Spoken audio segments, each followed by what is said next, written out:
Hey, what's up, everybody? Welcome back to Fish and Grits, the podcast. That's a 3-6 Mafia reference. If nobody got it, nobody get it. It's like 3-6 Mafia, the most known unknowns, the album. DJ Paul is a dog one you do not trust. DJ Bone in the dome. Joined today by the usual suspects: Michael Poole. Yo, what's up? Marco Restrepo. Easy for me to say. That's how they always did me in the announcements at school. Restrepo. And Marco's stepbrother. Oh, no. More Orioles. Hey, guys. How's it going? Well. Yeah? Doing pretty good. Yeah. I want to start the episode off. This is going to make somebody really mad, but I'm gonna start the episode off. I was at my mom's house and just chilling, and my sister was there, and she said, "I've been listening to your podcast." And I said, "That's cool. She said, "You should have more female voices on your podcast." I can't disagree, but right. So we are currently doing the least amount of female voices we could possibly do. Yeah, 0. So I'm pleased to announce that starting today, Olivia, this is for you. I will be doing everything I can to get Michelle Obama on the podcast. So just keep waiting. We'll try to get Michelle Obama. But for real, we don't have guests very often. Like we did Bunker, and then just people that we know. Do Ellington and Simon count? Yeah, well, Ellington, I don't know if he counts as a guest because I brought him on just because I thought his answer about the worst Justice League would be super funny, and also he has really good sports opinions. Doing the highlights, I mean, he had some pretty good takes and yeah. He's a good one. He's really good for the conversation, but it wasn't like I was like, oh, you know who we should interview? Ellington. I was like, who's super funny and would have a great worst Justice League? Ellington. Yeah. And also he texted me as I was writing the rundown. So I was like, that's divine intervention. It was meant to be. So how can we solve that? Should we put an open PSA? Let's try and get Wendy. Yeah, I know, right? Wendy, or what's the other one who used to work for 929, but she said something racist on one podcast. Oh, so let's not no. Let's set our sights higher, man. Yeah. Let's shoot for, I don't know, one of the Atlanta Dream players. Hey, oh yeah, it's not a bad idea. Or I kind of have a connection with Lisa Borders, who's the president of the Atlanta Dream. She's also president of the Atlanta City Council. She could be a fun interview. Or one of the Falcons cheerleaders for Micah. Actually, the Hawks. The Hawks more the Hawks dancers. The Hawks dancers are more. Let's just. I think, and if you listen to the podcast, all 25 people, thank you, Anchor, for providing us with our statistics. Anchor, sponsor of this podcast. Everybody who listens to this podcast, if you want to hear interviews or more guest interactions or something like that, just let us know. Hit us up on Twitter at Fish and Grits Pod. Fish and Grits. Is that our Twitter handle? Fish and Grits. Oh, Twitter? Fish. Yeah. I don't know. I think it's Fish N, the letter N Grits. I set it up, so you would think that I would know. I don't remember. I think the N is. I set up because I set up so many of them. I'm like, We are the Fish and Grits Pod. Yep. Fish, the letter N, Grits Pod. Hit us up on Twitter. Hit us up on Instagram. Same name. Especially watch our Twitter because we're going to have a couple polls at the end of this episode. Also, we're talking about. We've got a new logo coming. We've got some merch coming. So if you guys want to hear us interview people, if you know famous people, if you work for Spotify and you want to buy us, if you want to line on some merch, follow us on the social medias.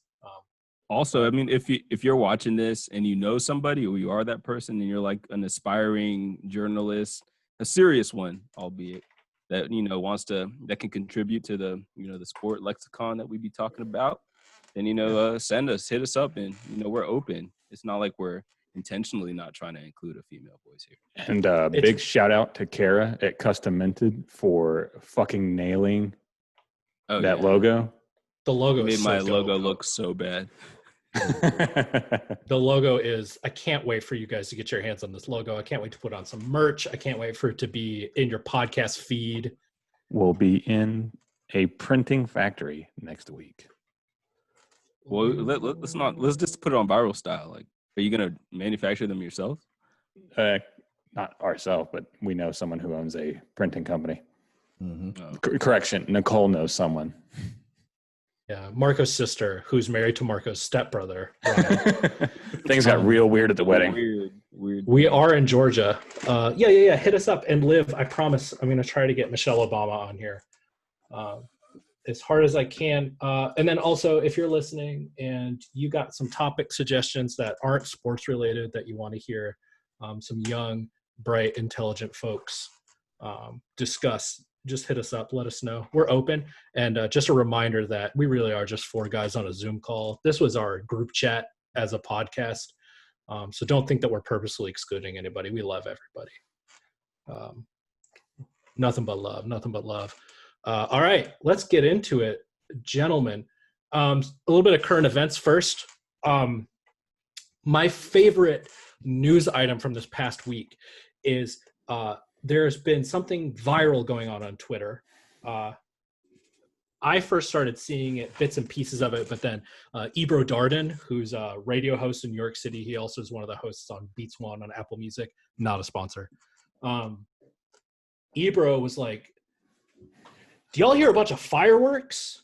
And then everybody across the country is jumping in and saying like, yeah, way more fireworks than normal in Lexington, Kentucky, or in, the Bronx, or in Atlanta, Georgia. And some folks were like, yeah, there's a lot of fireworks because everyone's bored and no one goes to work because of the coronavirus. But then there are people who are like, it's a police psyops operation to make the protesters tired so that they don't protest. Now, my reaction was what Ryan's face is, if you could see it. My reaction was like, what kind of Marco Restrepo shit is that, right? Wait. Hold on. Before you belittle my name, did any of y'all hear fireworks? I didn't hear any fireworks. Yeah, I hear fireworks almost every day. All night. Yeah, I hear them all night. Where the hell y'all live at? Oh, I'm sorry. I'm so sorry. close to Norcross is too ghetto for you.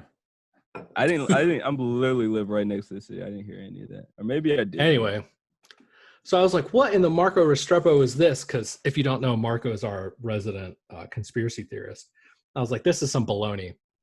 But then I saw video of police officers setting off fireworks and then driving to the area and starting to harass people.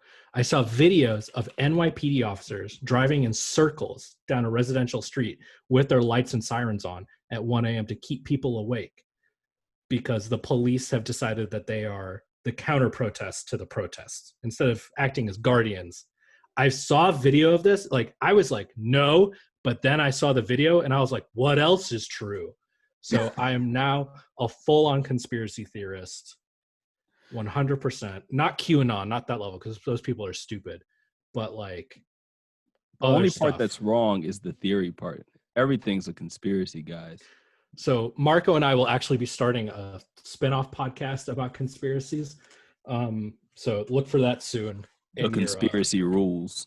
Yeah. Speaking of conspiracy theories, so I don't know if everybody's been following this.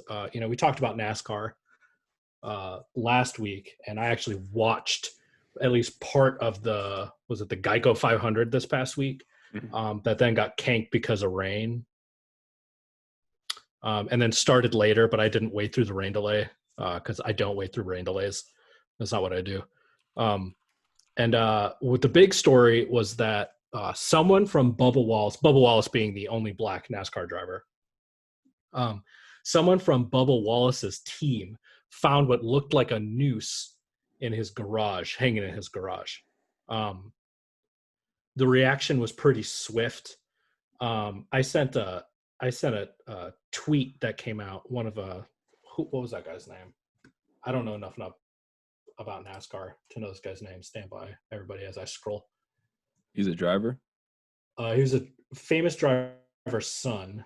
Oh, I know what you're talking about. He not put the some. Woj. Oh Dark yeah, car. that was pretty awful. Yeah, he said, where is that? There we go. You got it, Ryan? Yep, it's Dustin Skinner. Right. And his dad is some famous race car driver, right? So Dustin Skinner said in a I think it's a text that leaked. He said he wished someone had put that noose around Bubba's neck and then drove him around the garage with it, like dragged him behind it. His dad came out and said that he's been supportive of Bubba Wallace for his whole career and that he doesn't understand why his son acts like this because it's not how he was raised. That kind of public condemnation of your own kid, I don't think happens unless it's true. You know, like you sort of couch it a little bit. But on the positive side of the reaction, the NASCAR handed off the investigation to the FBI.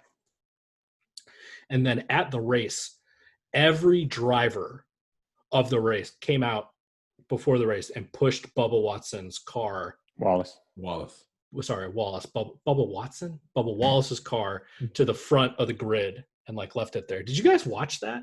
Yeah, it was awesome to see. I saw him crying though. I didn't. Yeah, he was not doing well. Like he was that made him really happy. But then the FBI, who, you know, believe what you want about this administration's FBI, said that they have photographic evidence that the noose was apparently a garage pull rope, which I don't know why it was tied into a noose. I guess the grab. Hopefully not a slip knot. And then it had been there since last fall. So there have been a couple reactions to this, and I just sort of want to get you guys' feeling on this really quick before we move on to our main topic for this part of the show. NASCAR is continuing the investigation. They still think it is something that they want to know about. Bubba didn't see it, right? Like he didn't see this news. He didn't find it. That wasn't his. It wasn't him. That was like someone's trying to kill me. But the idea is that I guess there's some 8 out of 8. 8 out of 8 what? Episodes with a Southern accent. Oh. There's some confusion about the circumstances. I guess some reports state that while the rope may have been in the garage since last fall, that it was placed in a way that it looked like a noose before Bubba came into his part of the paddock. The other side is that a bunch of right-wing internet folks have said that he's just like Jussie Smollett and he's making it up for attention to ruin NASCAR. So my question for you is, how does this whole incident make you feel? And do you think Bubba is intentionally trying to ruin NASCAR? And is NASCAR, in fact, ruined? Ryan, let's start with you as the palest person I know. Hey, NASCAR is at an all-time high. They have gained more viewers in the past month than they had gained. I think it was like a 15-year period. Their growth was their highest exponential growth in the last like 15 years or something like that. So, no, NASCAR is not dead. NASCAR just got an adrenaline shot to the heart because of all this and have had the most aggressive approach to the entire Black Lives Matter movement out of any of them that I've seen, and good on them. It's just the dumb people of this nation that are so afraid of change are the ones that are the ones fueling the fire on the other side. So, no, NASCAR is not dead. NASCAR is way better than it's ever been. Micah, did Bubba Wallace ruin NASCAR? Absolutely not. For a lot of the reasons Ryan said, but my biggest thing is, even like why would he make something up like this to potentially ruin his profession? I mean, makes no sense. But, according to the people who don't want to believe in change, who refuse to believe in change or even admit there's a problem, it's better to smear someone who opposes their beliefs than to just actually listen and change. He's obviously a secret Muslim like Obama, who his dad is actually a clone who replaced the real guy. And Dustin, is it Dustin? The kid? Bubba is Dustin Jr., I think. Yeah, Dustin Jr. is the. Oh.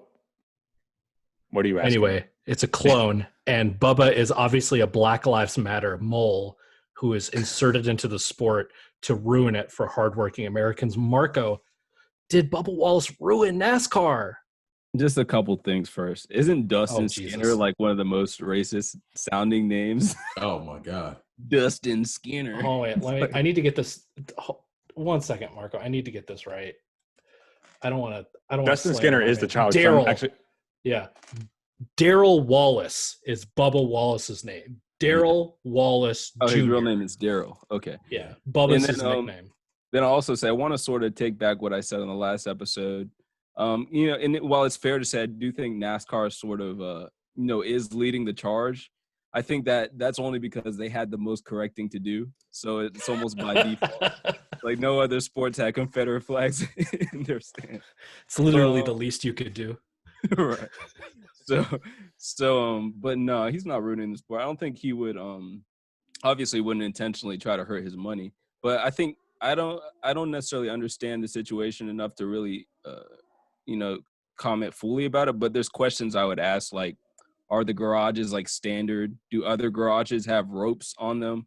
Like, is there photographic evidence that proves this rope was in a new shape beforehand? Like, because I'm partial to believe that if a person walks in somewhere and they see something and be like, damn, that looks like a noose, it's not just because we're racially sensitive right now. It's because it probably looked like a noose, So I don't know. I feel like the FBI will maybe, find some more stuff, but it probably won't turn into anything. But I just think there's more that I would have to know before I can really, post judgment on this. That struck me as a little odd, too, because if it's been broken since last year, because there's no reason that there's a rope attached to a garage door unless it's broken. And if it's been broken for a year, it's not. I mean, this sport brings in a lot of money. Y'all can fix that door. Right. Bro, they're in Talladega. That's Alabama. One of the biggest tracks in the country. Right, but did you see pictures of it? It looks kind of run. This is the thing about NASCAR, man. It is a sport. See, I called it a sport. This is me growing. It's a sport for the people that watch the sport. So it's a little rundown. It's a little taped together. People in Alabama, business owners in Alabama don't like paying people very much money, so they can pocket more. So they're probably skimping on the racetrack expenses. My other thought, Marco, to your point, where if they said, like you said, if they saw it looked like a noose and they're just like, huh. Like, I wonder if anyone else that works for NASCAR would think twice about seeing a noose, except for the crew of the only black driver, right? Like, right. I would be surprised if I saw a noose, but in some counties in Alabama, don't they teach that in grade school, like how to make one? Like scout. Yeah, it's like part of the Boy Scout, but it's like Sons of the Confederacy Scout. Is this his garage? I think so. Okay. Listen, man, all I know is that there are probably some people who live in like the deep South in Alabama who still think that the Civil War is going on. So I wouldn't be surprised by anything. One love to all my Alabama folks, but y'all are backwards. My next question for you, and this one is kind of pertinent. Do you think that NASCAR is handling okay, let me rephrase. NASCAR is going through a demographic shift. Like most other things in this country, including the Republican Party in 2012 and the NBA, changing demographics are changing the audience for major sports, right? particularly I'm speaking about the increased viewership and therefore capitalist buying power of minority ethnic groups in this country. So there's stuff like the Latino nights in Miami for the Heat, where they have like Los Heat, you know. Overall, African American increased viewership in all major sports, including hockey, which is crazy to me. The Republicans after 2012 were like, we need more women, young people, and blacks, and then they got Donald Trump. Lost all of those. Right. Permanently. But anyway, so NASCAR seems like they are handling this moment relatively well. Like they're taking this this conflict-ridden moment in history to make major changes to their sport, which they should have made 30 or 40 years ago. But right, they're doing it now, and they seem like they are embracing this new demographic that are watching the races because of people like Alvin Kamara and Bubba Wallace and stuff like that. Is NASCAR the anti-Major League Baseball? Ryan? Kind of. It hurts to say it, doesn't it? Yeah, kind of. It's like, ooh. I guess We live in a world where we're talking nice about NASCAR and not about Major League Baseball. Marco, is NASCAR the anti-Major League Baseball? Yeah, I mean, if you look from just the scope of traditionalism, both of them have sort of been, captive to that. They're the ones who you wouldn't expect to be like, okay, well, we're going to do things a new kind of way. Whereas baseball, they're just, sitting in their golden palace over there, just their ivory tower. Yeah, their ivory tower, not giving a damn about fans at all. Micah, is NASCAR the anti-baseball? And of that, I mean, it is more socially progressive and also not actually a sport. Yes, it really is. I mean, you got NASCAR who is going out of their way to open everything up. They're making all kinds of changes to get out of their old way, versus baseball. Their idea of innovation is DH is for everybody. Everybody uses the DH. Like, I mean, come on, man. There are a lot of traditional things that you could potentially change to improve baseball, to expand the reach of baseball and everything. But it's like, no, we're fine where we are. We enjoy where we are. We're just going to stick to that. Versus NASCAR, just like, we want to expand. So. You said it wrong. It's like, we need to expand.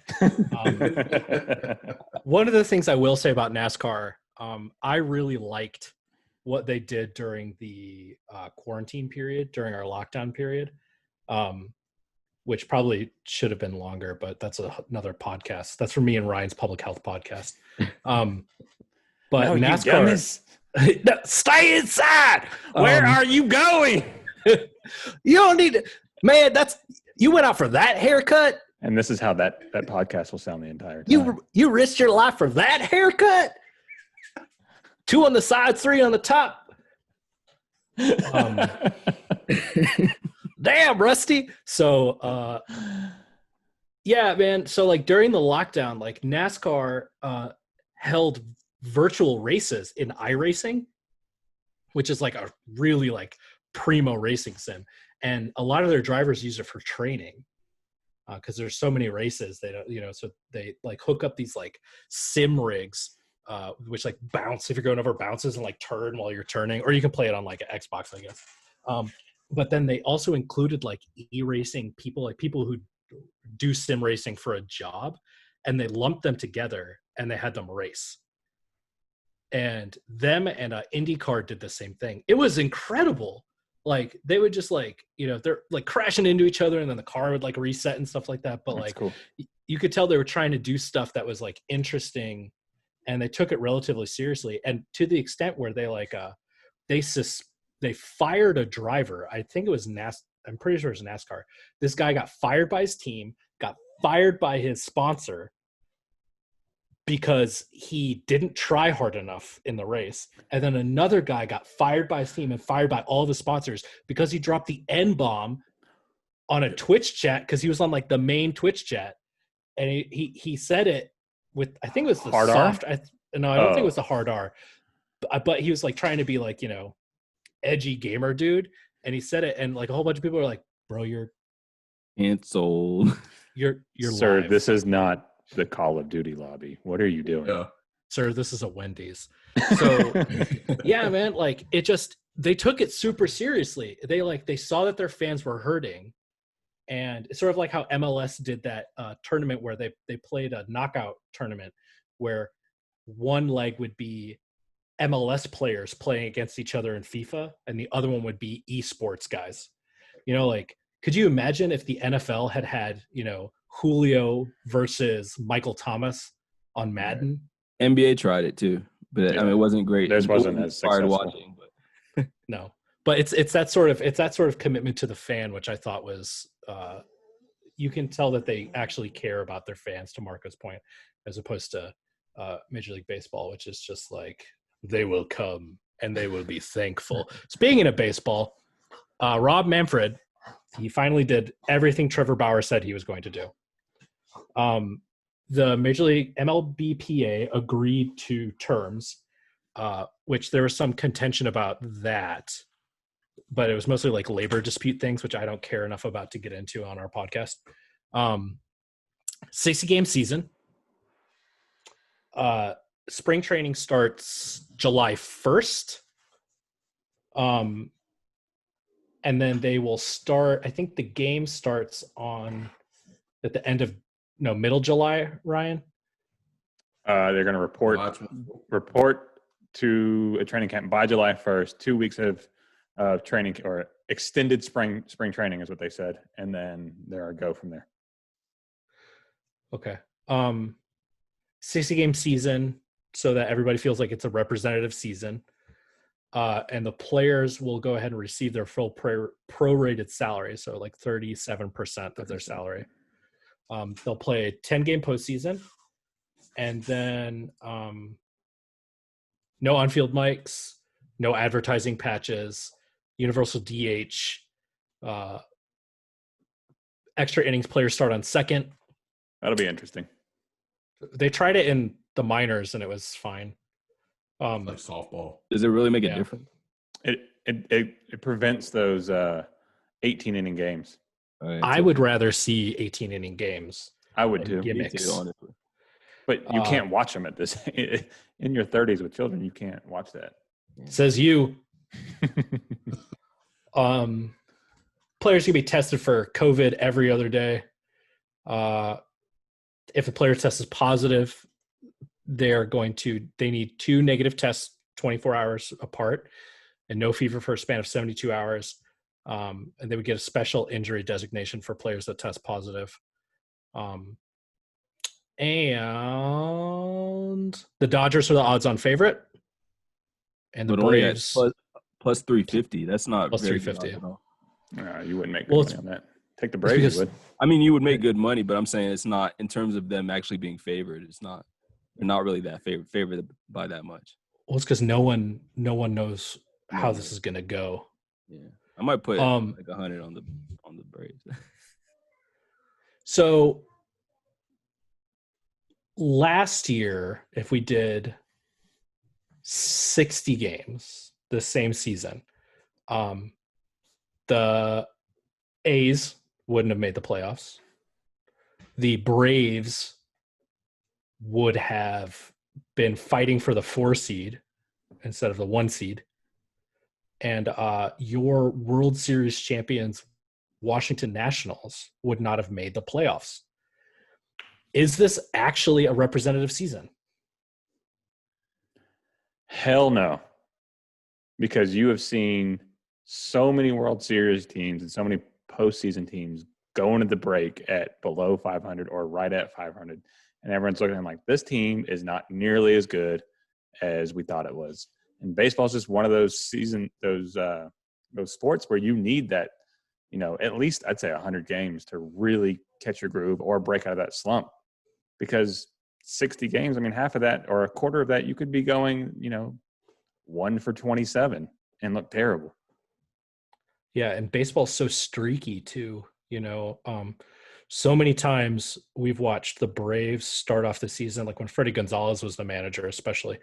The Braves would start the season off really, really hard. They would be so many games up. There'd be so many games over 500. And then in the back part of the season, they would just collapse. And the team that won the World Series was the team that went on a run in the last quarter of the season. Which is exactly what the Nationals were. Because, going into the break, they were 19-31. Yeah, they were sort of trash. Or 60 games, excuse me. And then, they by far weren't the most talented team in the major leagues. They just were the hottest. We own them anyway. Is this another one of those things where, like, I've said that baseball sucks because there's too many games because nobody tries until after the All-Star break? Do you think it's just that the Nationals got better, or do you think that they just didn't try until after the break? They got better, genuinely. I think they were clicking. They had young parts, and I think it's really just a clicking thing. Baseball to me is just a game like that. It's like you really have to grease the wheel. Micah, what you got? I think they got better. It takes a while to, for coaches to find the right lineup where this guy's going to hit in the lineup and so on. Look at the Braves last year. How many times did Acuna move in the lineup before they finally decided, we can put it, he's best at leadoff and he's an explosive bat at leadoff, not to mention when he does get on base and he's a base stealer, like he can really jumpstart our offense in that leadoff spot better than any other spot. So, it just takes a while to figure out stuff like that. And, takes at least, 70, 80 games until most coaches find that kind of medium or that like that spot of lineup and who he can trust. Yeah, that 1, 2, 3, 4 of the Braves at the end of the season last year was nasty. Oh yeah, I miss you, Josh Donaldson. So the rest of the lineup was ass. Sorry, Dansby. I still love you. He was hot early, but he fell off at the end. So I guess this is really the question. Like, as a manager, you only have 60 games. So you don't even have 60 games to learn your players and where they best belong. You just have 60 games. So you have like 20 games to figure people out. How are you approaching this? Are you going to, if you're the manager, are you going to set a lineup and then just stick with it? It'd just be like, barring any sort of, craziness, right? A couple of changes. Like if your guy who's batting cleanup isn't doing pretty well, you put him down at the 8, or 9, and you bump somebody else up to 4. Or do you constantly experiment? I think this time right here is going to benefit whichever manager is the most experimental, because 60 games is not enough time for like that kind of Bobby Cox mentality. Like, I know what's best and I'm going to stick to the script type of thing, because there's just not enough time, to develop that. So whoever's willing to experiment the most is probably going to fare the best. Yeah, I think this is a season made for those managers that are not afraid to take a chance and make a change, which I can't figure out if Snitker's that guy or not. He tends to lean towards the I don't like to make changes thing, but then he changes the lineup around all the time with Acuna. So he does the weird things when you shouldn't. And then when it's time to make a change, like the playoffs, he doesn't. So it's like he's his own worst enemy. It's like he second guesses his tradition, though. It's like he's trying to get them in the spot to fit what he wants instead of just doing what works, Yeah. It's like that's why I feel he moves so much. It's not because he's like, oh, well, let's try this out. He's just trying to get it to fit his archetype. Well, I think he makes change, but it's less pressure during the regular season to make change. So it's no problem when he has to make change in the regular season versus when you're in the playoffs and everything's on the line. It's, let me kind of play it straight and do what I did to get here. And you just kind of stick to your guns versus saying, all right, this isn't working this game. Let me make an adjustment. So, yeah, I think you're right. I think the managers who are going to fare the best in this situation are the ones who change their lineups with two things in mind. The first thing is rest. They're going to have an extended bench. You're going to need to pick the players that you rest and when you rest them and sort of how you cycle. The managers that are best at rotation, I think, will have a huge leg up, which, of course, depth matters quite a bit in that case. But the other one is managers who can tailor lineups for their opponents instead of the guys who just, guys who really know, analytics, Marco, guys who really know their team and how they perform against certain types of pitchers and in certain environments. I think those are going to be the folks that really succeed. Ryan, you said that a manager that is better with the rotation. So with pitching, what do you mean exactly? Are you expounding on that? Sorry, I don't mean pitching rotation. I mean with player rotation. So pitchers have built-in rest, right? And they should. Managing the bullpen is a whole nother thing. But I meant as far as like resting position players. Gotcha. You have a short season, and as far as I'm concerned, I expect every player to be in playoff mode within a week of the start of the season. As far as like giving, because baseball players, basketball players, they don't give 100% every play like football players do because it's a long ass season. When you get to the playoffs, it's a whole different game. I think since we have such a compressed season, you're going to see an increase in effort, but then also an increase in injury. So the managers that can successfully rotate their teams, their position players in and out, and accurately, adequately rest them, I think they're going to get a big leg up. The reason I asked was because I actually looked at something. It was a 8-year segment because I was curious as to who's going to have an advantage here, and my brain had, for some reason, thought that hitters had an advantage typically in the early season. That's when you see these guys come out and they, the first 15 games, they have like 10 home runs and hitters start off hotter. And then later in the year, pitchers start to take back over and you see more of those 2-1 duels. And what I found was that is actually the case. In April and the early parts of the season, batters typically have about a 6 to 7 point batting average advantage, I guess you would say, in the early parts of the season compared to the rest of the season. Now, that doesn't sound very high, but if you take into consideration the amount of at-bats, because this is across the league. This is across the entire league. So you're talking about, at a minimum 27 at-bats for each team across 100, minus like 20 to 30 games. So 6 points is a huge difference with that much data. Yeah. So I think in this shortened season, you're going to see hitters really take advantage of it because the pitchers won't have that. They'll only have 12 games, maybe, to adjust. That's true. That's very true. I wonder how disadvantage. I wonder how teams that are really top heavy with their pitching are going to adapt. Like, do you start pitching guys on short rest midway through the season? Because, like, what if your 1, 2, and 3 are really good, but 4 and 5 are terrible? Like, you don't have that kind of buffer. Here's a question for you. What type of team benefits from this shortened season? The all-star studded top heavy sort of team, or the deep, pretty talented, but they don't have this, they don't have like I'm thinking sort of like Oakland, right? They don't have like the big stars, but everybody's pretty good. Minnesota. Yeah. Compared to, say, New York, the Yankees, by the way, the Mets aren't making the playoffs.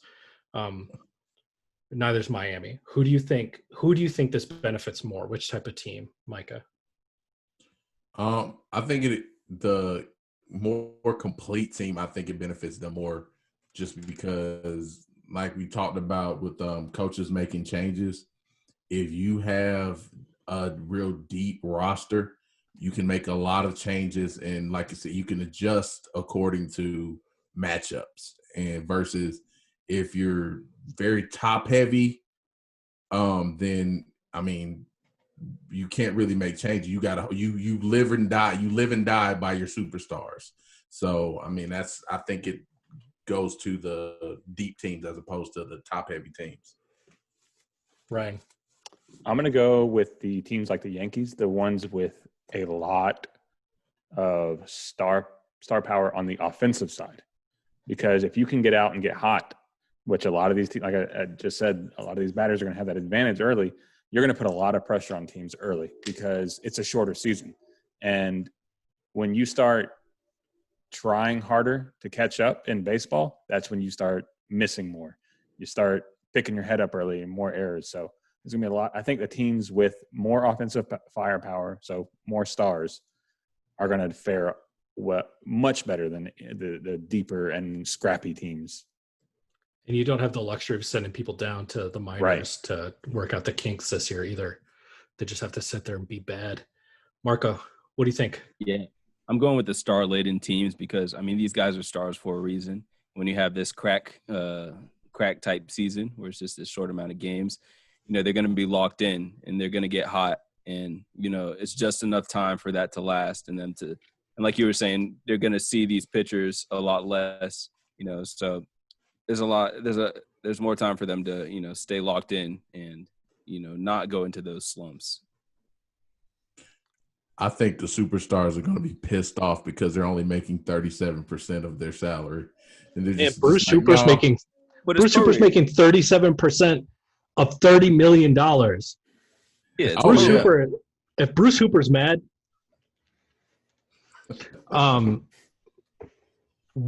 I got another fun question for you. So the Philadelphia Phillies, we had this in the group chat a little while ago. The Phillies had a number of players, I think it was 5 players, who tested positive for COVID-19 at their spring training facility. And as we'll talk about later in the episode, the novel coronavirus is still wreaking havoc around the planet, but especially here in the United States. I don't know if you've heard, but the EU has barred travel from the United States to the EU because we aren't managing our stuff well. So players are going to get it, right? I think that's a foregone conclusion. Who do you think would have the biggest impact in Major League Baseball if they went out with coronavirus, either good or bad? My answer is going to be Mike Trout. I think Mike Trout is the most important player on his team. I think he's one of the 3 most important players in all of baseball. I think he is the only real spark for the Angels offense. And I think that if he gets hot, along with a lot of their younger guys and their defensive prowess, they can go deep into the playoffs. But I think if Trout goes down with the Rona, it's over, guys. It's over. Ryan. I'd say Kristen Yelich. He's I mean, that man. You saw those numbers that he was putting up last season. It was ridiculous, like video game numbers. He was at one point, he was their offense. If you just counted his at-bats in a game, he would have beat other teams. He's in Milwaukee, right? Yeah. He's their left fielder. Yeah, I'm glad he's not in the division anymore. Marco, who's your most important?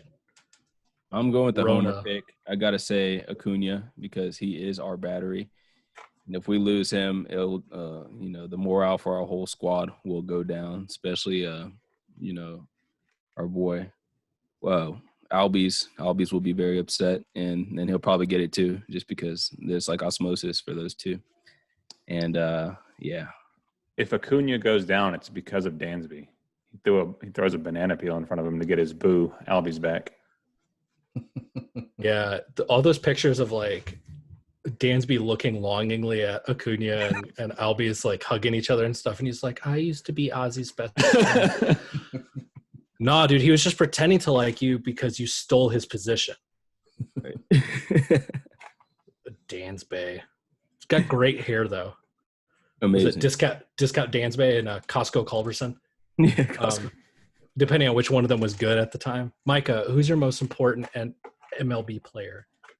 I agree with you. I got to go with Mike Trout just because, like, for all the reasons you said, I mean, he is the heart and soul of that Angels roster. Not to mention he's one of the faces of baseball today. And, like, I mean, threat for like Triple Crown and all those kind of steals and all that. So for your potentially best player to come down with it is terrible. It'd be almost equivalent to like LeBron catching Corona. So for the NBA.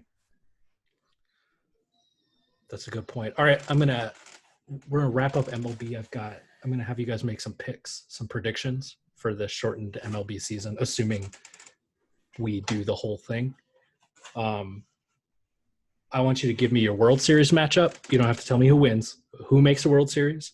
Who's your dark horse pick for the championship? And who the AL and NL MVPs are going to be?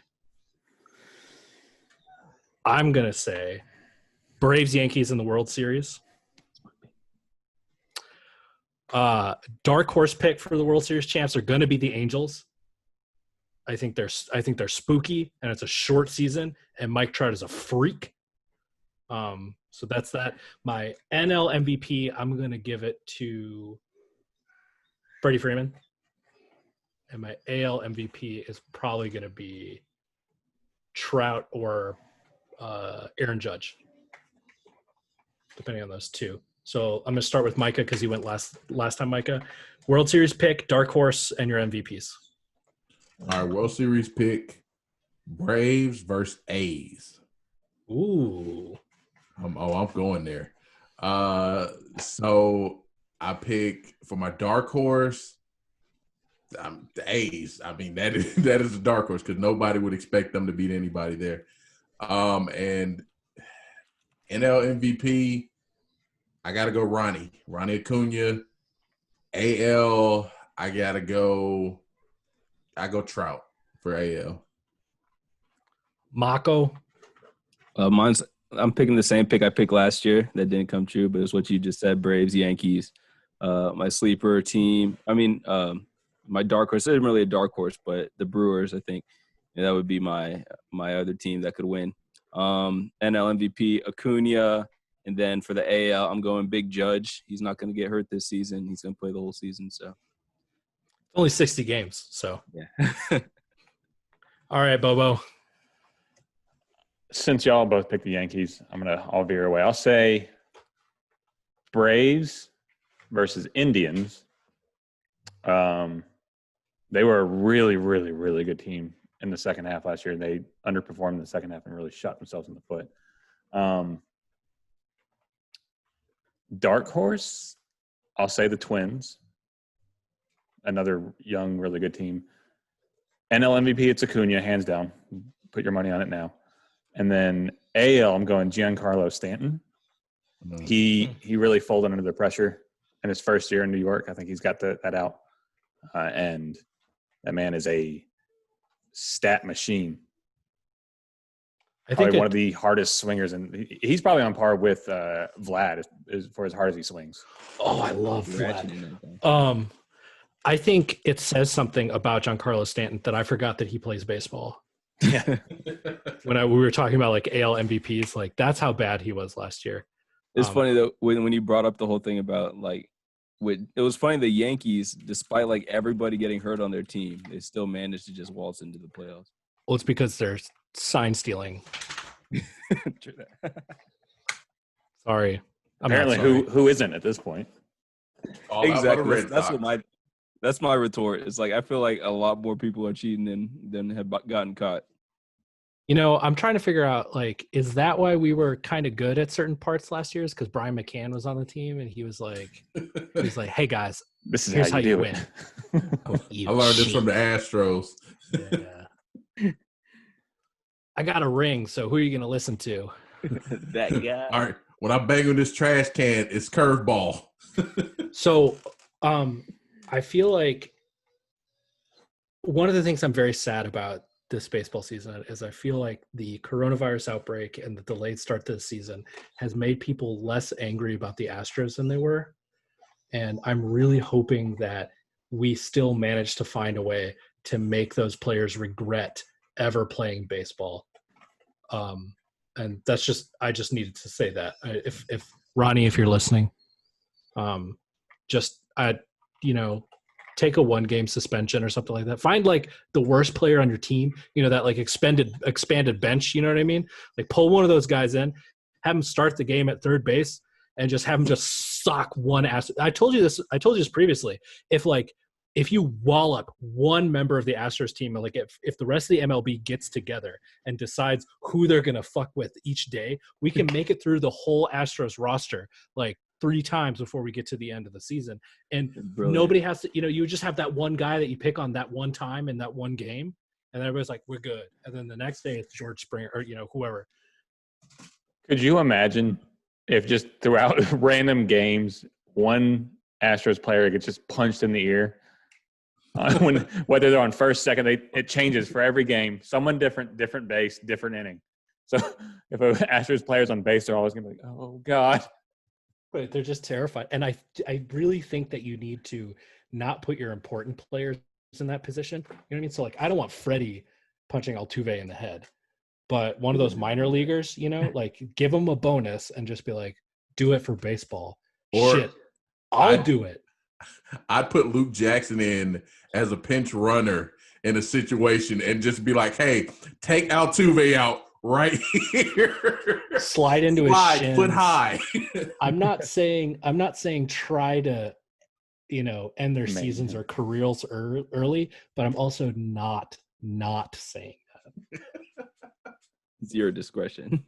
Yes. It's Luke Jackson. He's expendable. Very expendable. I'm just putting it out there. Okay. Let's take a break. And when we come back, we'll talk a wee bit of soccer, some basketball, and some other crap. See you in a minute.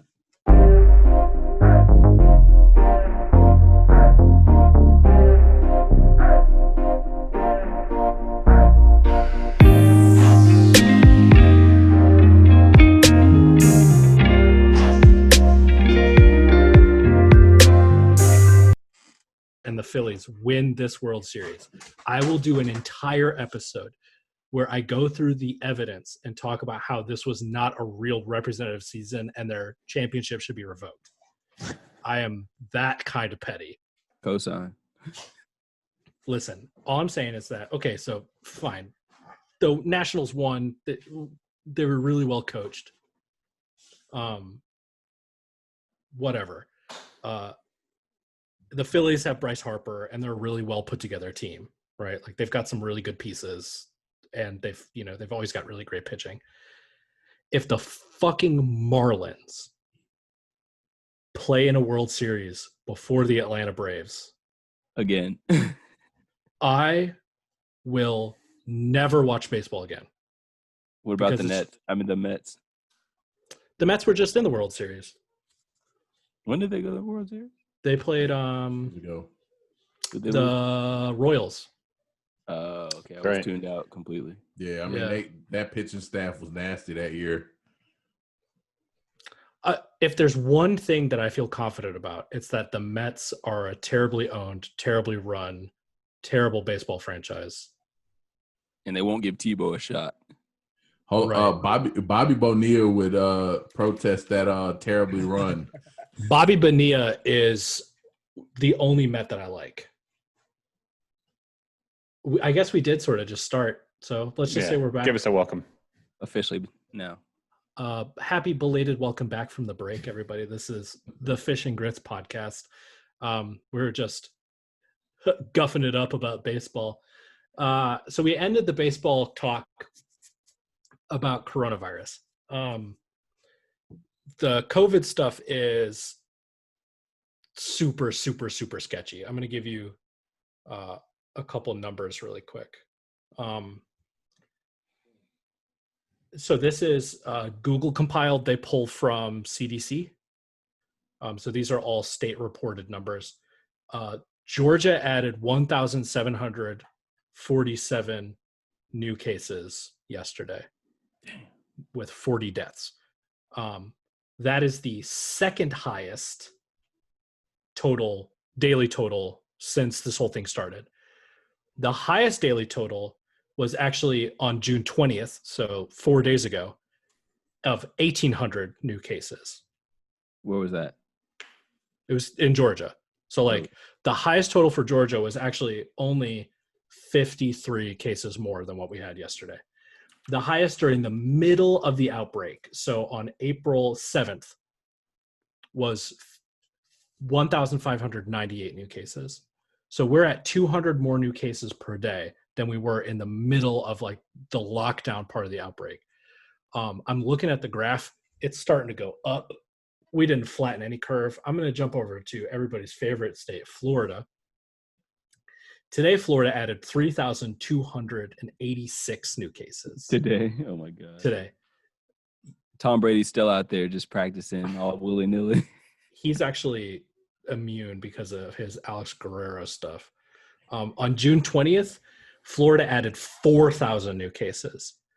Do you want to know what the high was for Florida in the middle of the epidemic, the pandemic? 1,600. 1,413. They're almost 3 times higher. Guess where all of the spring training facilities are for most of your National League East? Mm-hmm. And where they're sending all of our sports to play. Right. So I bring this up because, and we're going to talk a little bit about NBA and stuff like that, but Disney World is like the place, right? That's where we're going to have all the sports. Well, the actual first professional sports league to return in the United States is the National Women's Soccer League. They are returning this weekend. The marquee matchup is going to be a repeat of last year's championship, the Portland Thorns and the North Carolina Courage, which features like probably 50% of the U.S. women's national team roster, in addition to multiple World Cup players from this previous Women's World Cup on either side. Wait, how did they stack those teams so much? How did so many of the women's national team end up on those two teams? NWSL is the premier women's soccer league on the planet, and there are only like 9 teams, I think. So they're all stacked anyway. But the Courage have done a really good job of signing players who then get called up to the national team. So Crystal Dunn, who plays left back for the women's national team, is actually a top 5 scoring threat from midfield in the world, which should tell you about how stacked that women's national team midfield and forwards are, that she is playing left back for that team, which also says something about her work ethic, right? She's over there pulling the dirty work on defense, but you should see her in that central attacking midfielder role on the North Carolina Courage. She's filthy. She's got incredible touch on the ball. Abby Dahlkemper is also on the Courage at center back. They're doing really great. Tobin Heath, who plays, I think it's left wing on the women's national team, plays for the Portland Thorns. And she has said that she is withdrawing from the tournament for health reasons. But bigger than that, the Orlando Pride, which is the home to Alex Morgan and Sydney LaRue Dwyer, Dom Dwyer's wife, that whole team has withdrawn from the tournament because 5 of their players and 4 of their staff tested positive for coronavirus. Now, this is one of the best things that the internet has ever done. I don't use Venmo, but lots of people do. Somebody got on some of these players' Venmos and looked at their public history and took screenshots. They were at a bar a couple of nights before. The staffers? No, the players. Oh, geez. Were at a bar in Orlando because Florida's open. At a bar in Orlando, then gave it to the staffers and were like paying each other on Venmo for like, this is for last night, bitch, or whatever. So they got caught. The whole team can't play in this tournament. This tournament is their entire season. The whole team can't play because somebody wanted to go to the bar. The NWSL is hosting this tournament in Salt Lake City, right? And I haven't heard anything about Salt Lake City having any outbreaks or anything. I don't know if Mormons are immune or whatever. Utah's handling it very well, I think. Right. There are also there are no bars in Utah either. Nobody outside goes of Rudy Gobert. Right, outside of Rudy. Well, it's because it. he was patient 0, right? So they had to do good. So first off, I'm so super sorry that the Pride are going to be missing out on this tournament. You know, Sydney Leroux Dwyer has been out for the Pride and also for the U.S. women's national team for a while because she just had a baby. She's been on maternity leave. So this was going to be her first season back in a couple of years. And this was also going to be Alex Morgan's last action before she has a baby. Because, you know, since they're playing World Cups, they got to like schedule childbirth and stuff like that around there. We're going to be missing out on some real talent from this. But it's just because these players happen to live in Orlando, the place where the NBA and Major League Soccer is intentionally going. Do you think that any sport can actually come back in this kind of environment with this kind of highly infective virus, with this lack of caring from the American people?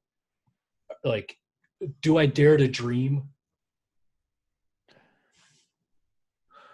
No, and not stick around. They can attempt to come back, and they're going to go down there and they're going to play, and then one guy's going to get it, and then 2 days later, guess what? 15 other people have it because they're all together. That they're going to be the people they're hanging out with, and they're going to trust each other. And that one guy who's going to dick off and fuck it up for everybody is going to shut the whole damn thing down.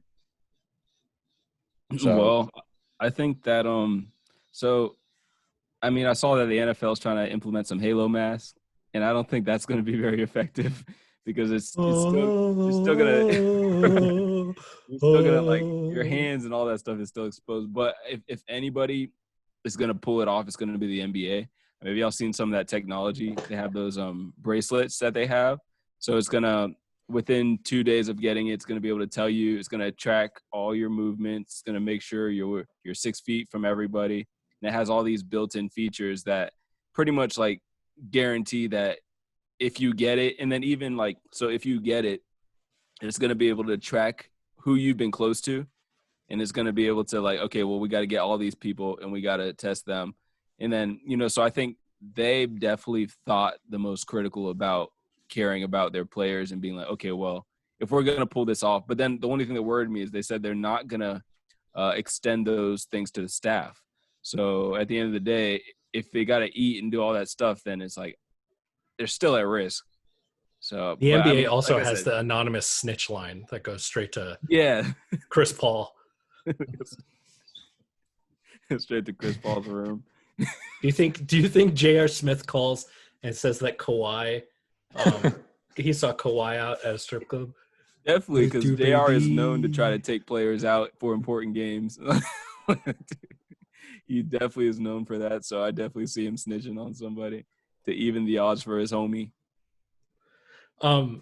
So sticking with the NBA, Avery Bradley has said that he's not going to play because of coronavirus. And I'm sure that, and I think that's perfectly understandable. I want to come right out and say, I support any athlete or anyone who opts out of this junk for fear of safety. I'm opting out of a ton of shit right now. I think everybody should be as safe as they possibly can as long as they can pay their bills.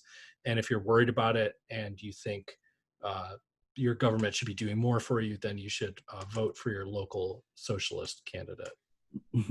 And Avery's kid has a respiratory illness. Right. And that's the big thing. But interesting, the Lakers were better with Avery Bradley off the court by like a not insubstantial amount. Now, I always think that those stats are really funny, where it's like when Kyrie's on the court, the Celtics were worse than when he wasn't. DeRozan as well. That just came out today. Yeah. I think shit like that's really funny.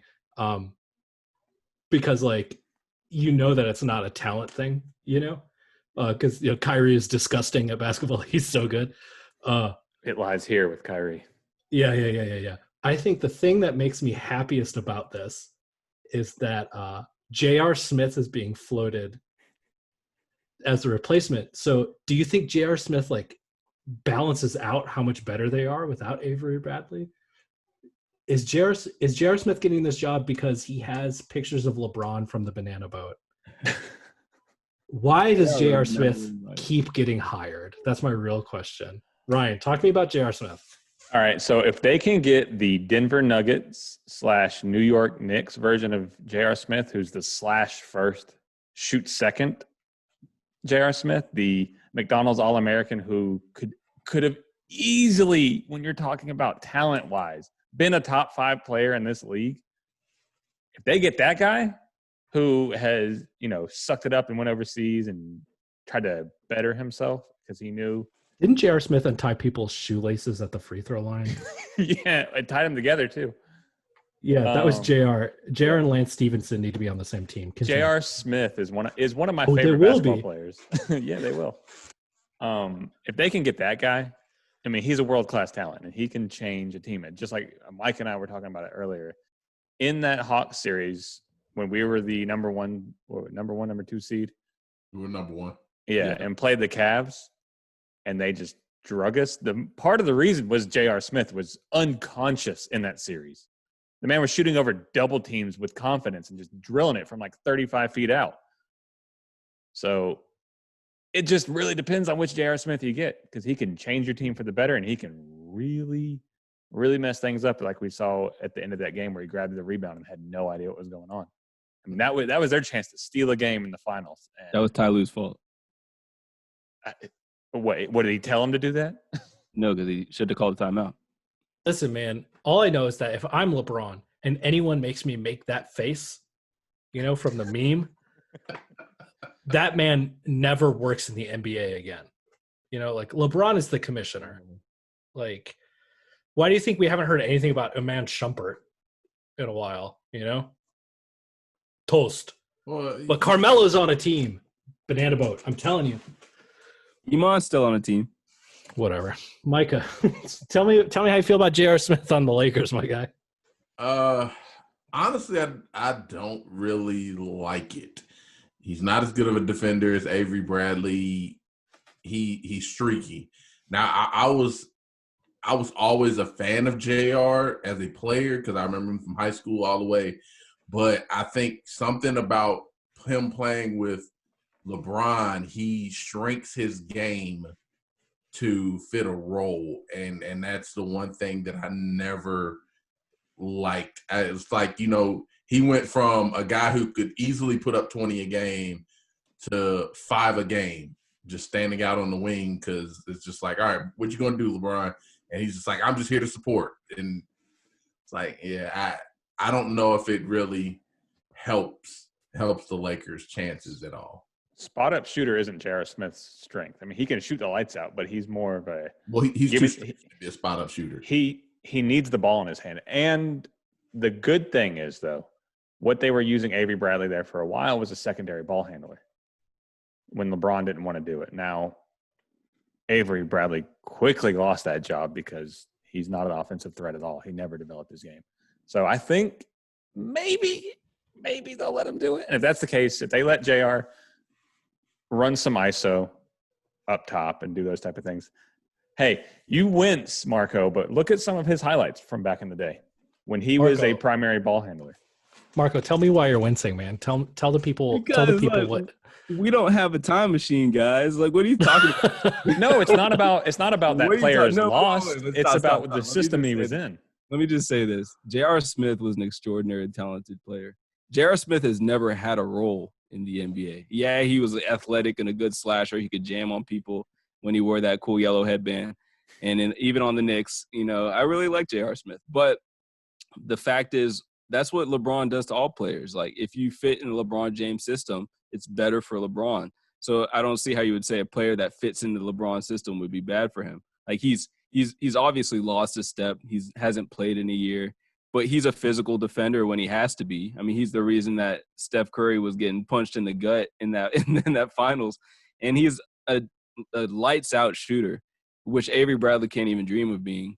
So streaky, yeah. Micah, don't make that face when JR's on.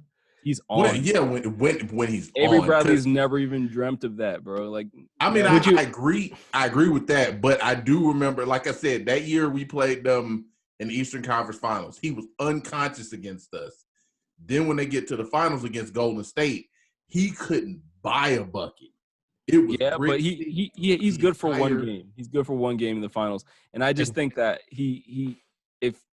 I just think that he is a good role player for LeBron. He's physical. He can bring the ball up because he would do that a lot in that system. And who really needs you don't need anybody else handling the ball but LeBron in the LeBron James system. Let's be honest.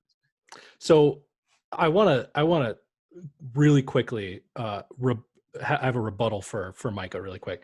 J.R. Smith disappeared in the finals against the Warriors, who are an unbelievably talented defensive team. Unbelievably talented defensive team. But Their that defensive structure is amazing. And as much as I hate Draymond, you can't be J.R. Smith and beat that defense. You can't. Everybody on the Warriors hustles, When and you that's can just switch 1 through 5 on picks, you're going to be I- impossible I- to done. beat. I agree, but like I said, considering the way he killed us, legitimately, double teams, hand in his face, he's hitting turnaround fadeaways, averaging almost 30 a game. And then that series, like I said, even when he had open shots, it was bricks. we were not that good. I get We it. should not have. That's what Korver hurt. Yeah. The Hawks had an unbelievable January. You ready? Yeah. He tickety typed. What is it? Ryan I got screen this. sharing with us. Oh no! Oh Don't no, do what it. are you doing? So this is the Don't do it to game me. that J.R. Smith hit 8 3-pointers against us in the Eastern Conference Finals. It's a minute and a half. Why are you bringing back these memories? Look at that. Hand in his face. Yeah, he can He just still do that. hit a 3-pointer still right do over that Al all day. Horford. Was that Delhi? Right wing over Muscala Delhi. and Korver on a closeout. He can still do that all day. What are the rules? Are we gonna get flagged for playing this video? We don't have any I mean- audio, so That's fine.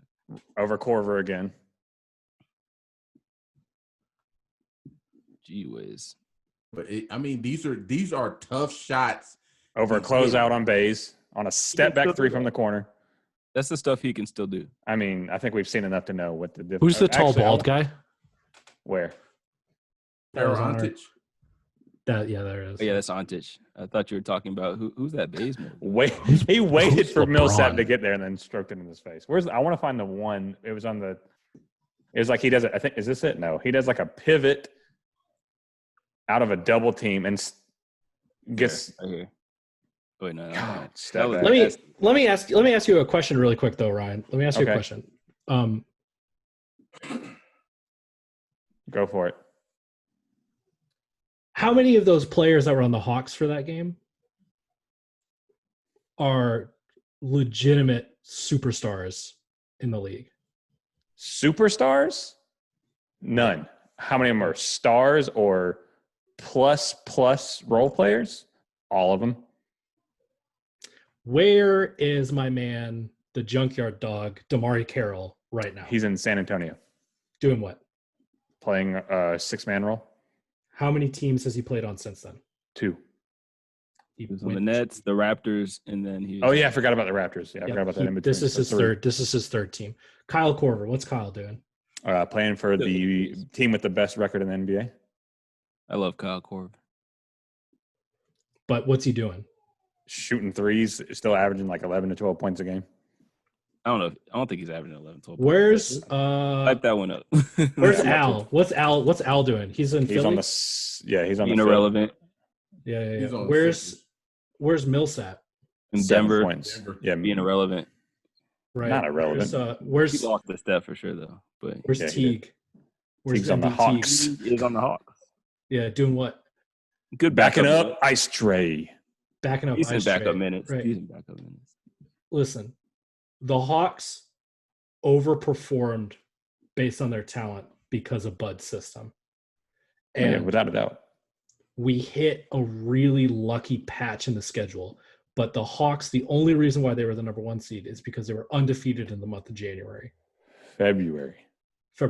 Yeah, It was February. January. It was February because it was 25 games, I thought. Okay. I thought it was January and then we lost at the end of February. I think you're right, actually. Yeah, you're right. If they had been statistically normal during that period, we probably would have been like the 5 seed. We went up against LeBron James, who none of the players on our team are on the same side as, like, on the same level as LeBron James, which opens up people like J.R. Smith to shoot 20, to get 24 points. I mean, Dellavedova turned that series, if I'm not mistaken, Delly turned that series into a huge contract with Milwaukee. And only, but not for his offense. It was because he was good at diving at people's knees. Right. But that's the thing is, like, but Delly was an effective scorer against us during that series because the Hawks can't cover anyone. Like, they didn't have the intestinal fortitude to cover anybody except LeBron effectively. Right. So that means only really Horford who gave any real defense on, and then was Carroll. Carroll was there, right? Yeah. Carroll got hurt. He was hurt. Yeah, he was one of the people that got hurt. Horford and Carroll got hurt that series. Didn't Tabo get beat up in a club or something? Tabo got his leg broke by the cops. Police brutality. Oh my God. No, that's true. And I mean, Lionel, I get what you're saying, but my only point was, in that video, every shot was highly contested, and it didn't matter. But almost every shot in the NBA is highly contested. No. There are a lot of wide open looks. Micah's saying that he can't hit uncontested shots. We got to keep it moving because it's already 9:00 and I'm irritated. I'm not saying he can't. I'm just saying there's a difference. So here's a question about the LeBron system. Does LeBron make the players around him worse?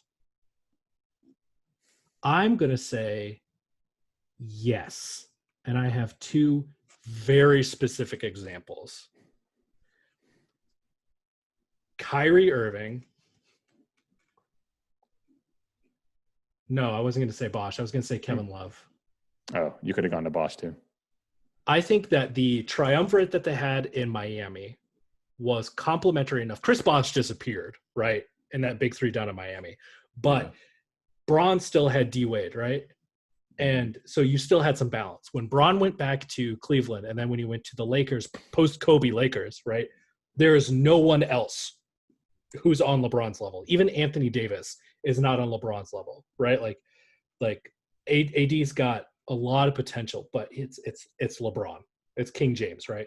So when he went to Cleveland, and this is what broke Kyrie mentally, and the same with Kevin Love, right? Like, incredibly talented players, but LeBron, something about LeBron's style of play and his presence on a team does not allow anyone else to be an exceptional player. It allows them to be exceptional role players, right? So like J.R. Smith, really good out on the wing because everybody's guarding LeBron. Kyle Korver thrived in that system as a three-point shooter, right? Shumpert's another one. Dellavedova, all of these guys are thriving because LeBron is there, but they're role players, but actually good players like Kevin Love and Kyrie Irving. Get marginalized. If you talk about Kevin Love going to the Cavs, everyone's like, holy shit, they did it, right? They're like, they really fucking did it. Kevin Love was great in Minnesota. And now we talk about Kevin Love, he's broken. Kyrie, not anymore. He bounced back this season now that LeBron's gone. He was hurt for most of the season. Yeah. But then you look at like Kyrie in Cleveland before LeBron came, and then that first season with LeBron, Kyrie Irving was unbelievable. Then he went to Boston. He's broken in the brain. And what does LeBron make the players around him, the great players around him, worse, or does he elevate people? Like, what's the deal with that LeBron system? I'll just say I think that so with Kyrie, I think you're right. I think there can be one player that he'll throw a bone and he'll be like, okay, you can score, but it'll marginalize the rest of their game. And I think you're right that it sort of did set Kyrie up on sort of a path where he's just trying to prove so much. And I mean, he was on a good run in Boston before he got hurt, but then the comeback season was tragically flawed. But yeah, I just think I would compare LeBron James to a player like Oscar Robertson. Well, it's like he'll stuff the stat sheets and he'll do all that stuff, but at the end of the day, it's like he's so ball dominant. It's hard for other players to get in their groove without being where he wants them to be because he's so smart. Like, he's probably one of the smartest players to ever play the game. So he doesn't fit well in systems because he's not trying to listen to the coach. he's like, oh, he drew it up and I scratched it, and it's like he's just not trying to hear what the coaches have to say because he's so freaking smart. Yeah, if you know every play in the playbook and know every position's play in that playbook for every play, that's insane. Your ability to do that. I think the key thing is you can't be a ball dominant player. You can't be someone like Kyrie and play with LeBron. You can't be someone like Steph. Steph needs the ball. I mean, he can be an off-ball shooter, but you're not going to utilize, his talents like that way. You can't be Westbrook. You can't be Harden. You can't be someone that absolutely needs the ball in your hands to make plays in order to make an impact on the game and play with LeBron, because Steph is the one exception, I'd say. He'd probably fit well with LeBron just because he's always moving. Yeah, I guess. LeBron likes to talk a lot about how maybe he doesn't talk about it, but the message is that LeBron doesn't want to be the ball handler. He doesn't want to be the point guard. He wants to play off the ball and he wants to let somebody else do the point. That's not true, because we get like partway through the season, then LeBron's the point guard. No. LeBron is the team. And if he has a point guard, it's just because he has an idea about what he wants to do. And part of that involves someone else having the ball for 5 minutes. I mean, that's part of the reason Rondo was so ineffective this year in LA. And that's why he was losing minutes to, what's his name with the receding hairline? Caruso. Yeah. It's because Rondo can't sit at the perimeter and shoot. He's never been a shooter. He needs the ball. And I mean, for you to push Rondo to the bench, who's one of the best facilitating point guards that we had for a long time in the NBA, that says something. I had this argument about Rajon Rondo a couple of years ago when I was working at Marlowe's. I put Rondo as I think I said Rondo was the best point guard, pure point guard in the NBA. At what time was this? It was a few years ago. At no point in his time in the NBA has he been the best, but he's been probably 2 or 3, because Chris Paul is always the best point guard in the NBA as far as. And I discount point guard though. I discount CP3 because he's always hurt. So I just don't. Big moments. Right. CP3 never lives up to his hype. Whereas Rondo was the glue for that big 3 up in Boston. Rondo is not a scorer, but he's a facilitator for sure. And his vision with the ball and his passing is just still, and he's a shithead. And I love it. He's there to piss people off. When he signed on with the Lakers, I think we were talking about it. I saw that him and Lance Stevenson signed on to the Lakers. It's like LeBron is trying to assemble all of his greatest enemies on one team, to use their evil powers for good. Lance. I wonder if Lance still blows in LeBron's ear.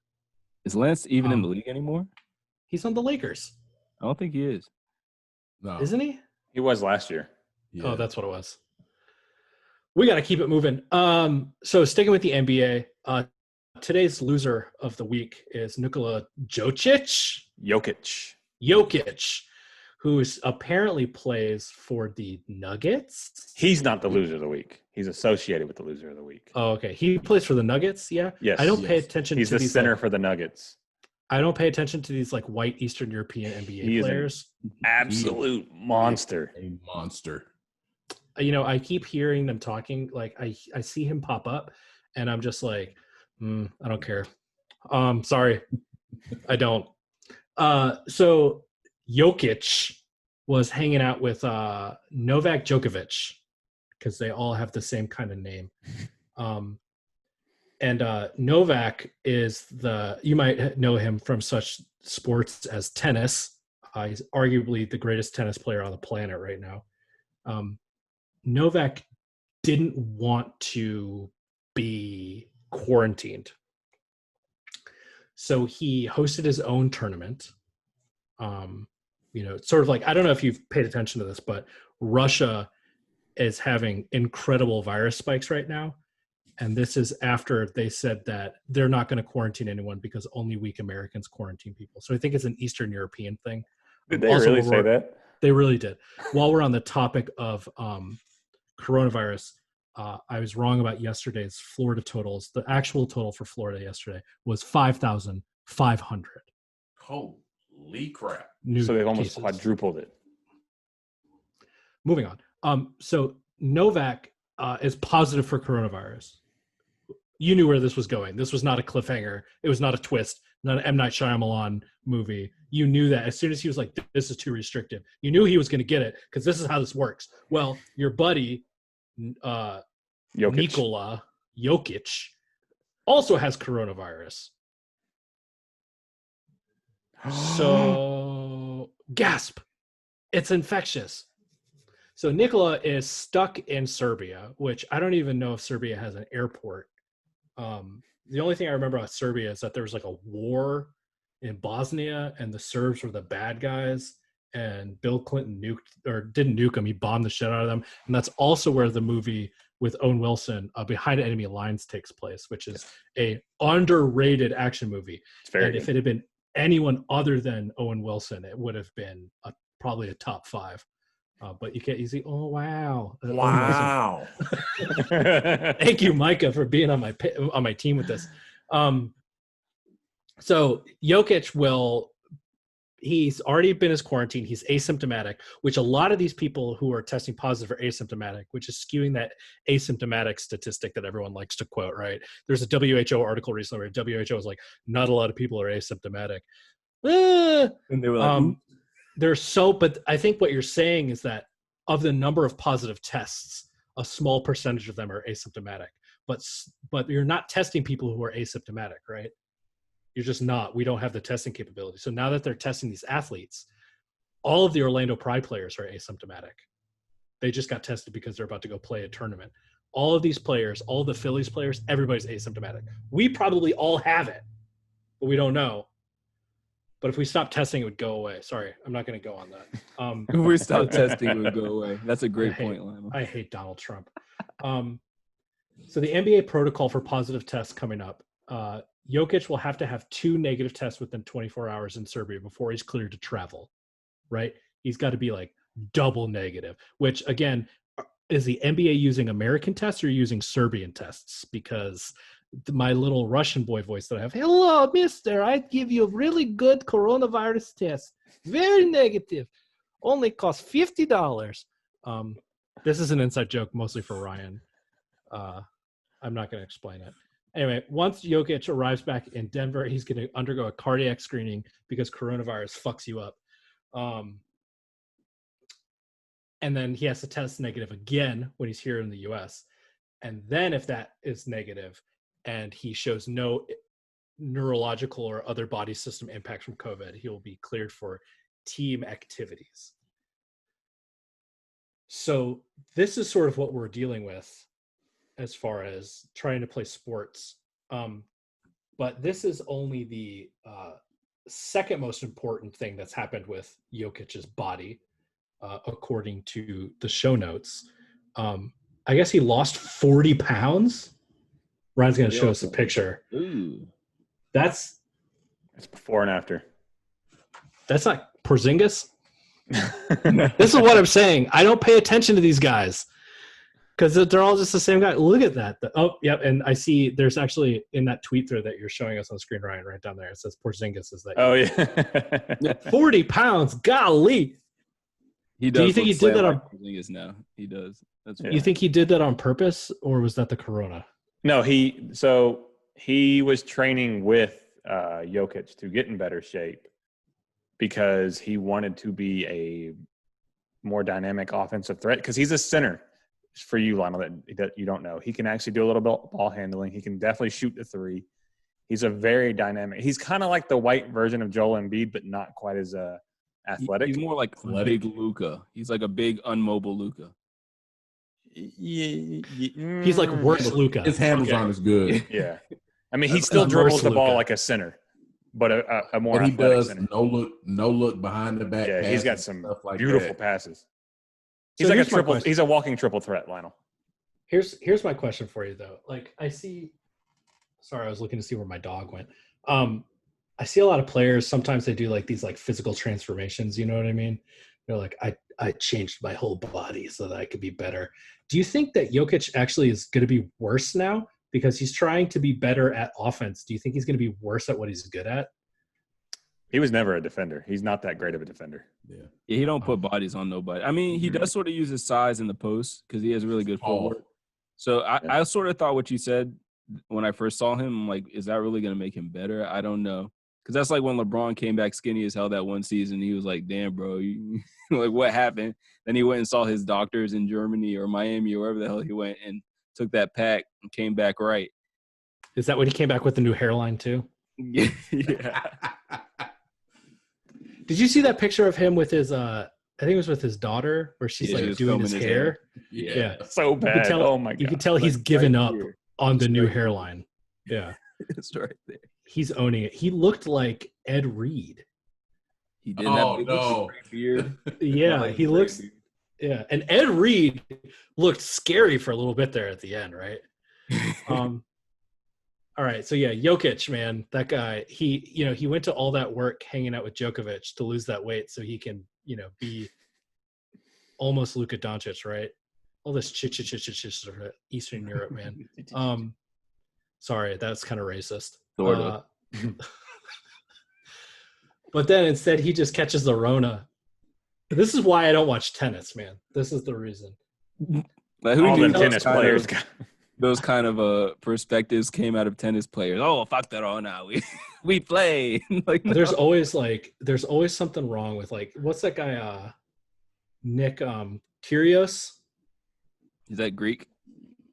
He's American, I think. He like anyway, you see tennis players all the time, like they freak out and they break their tennis rackets. Yeah. And like wasn't there like one of the female tennis players, one of the good ones, she was dating what's his name, the golfer that everybody was like super on a couple years ago.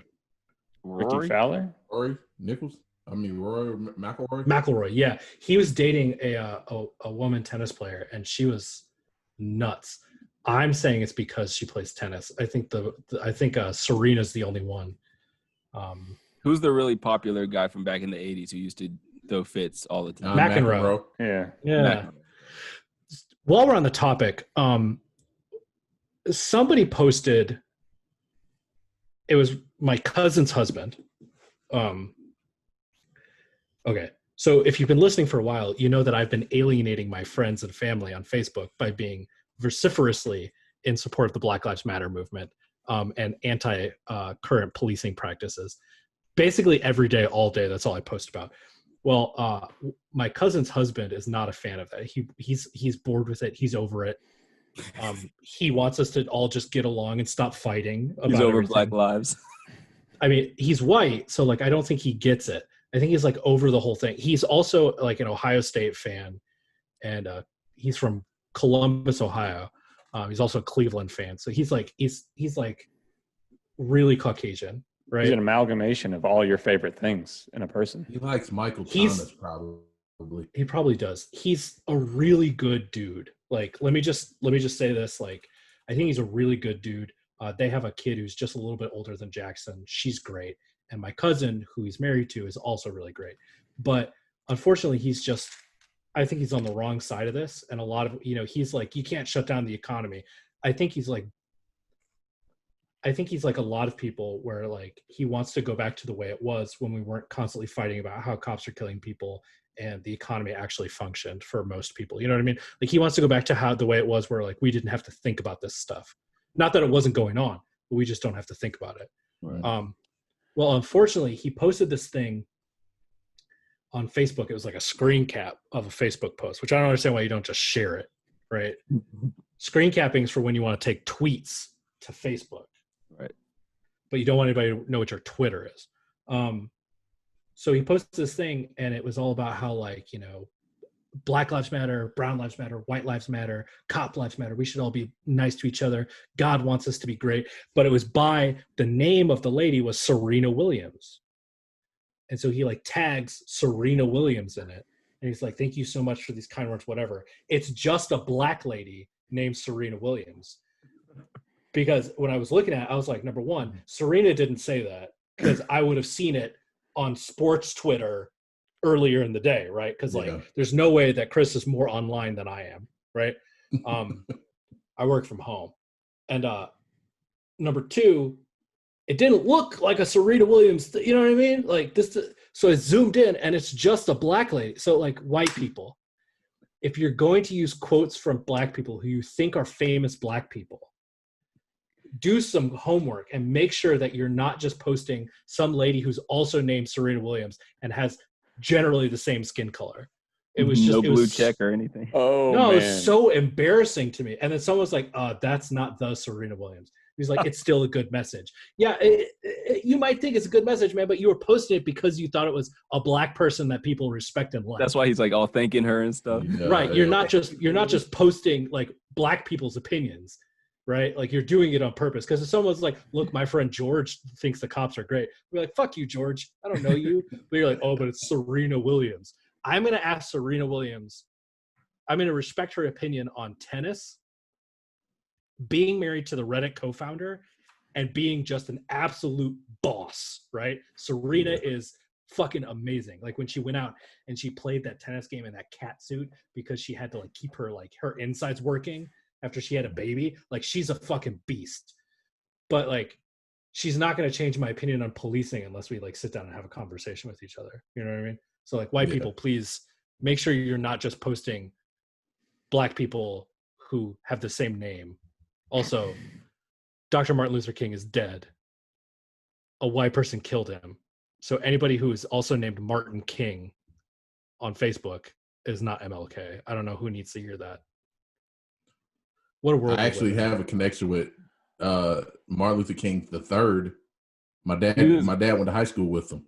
Really? He was getting destroyed he didn't even say anything that controversial on Twitter, and he was getting like destroyed by Black Twitter for some reason. And he just kept on reposting the same thing over and over. But they would just like, it was like hate. It wasn't even Terry Crews is getting wrecked right now. Yeah. Terry Crews needs to go radio silent for a while. Yeah. He's taken the wrong side a couple times. Now, I like Terry Crews in Brooklyn Nine-Nine.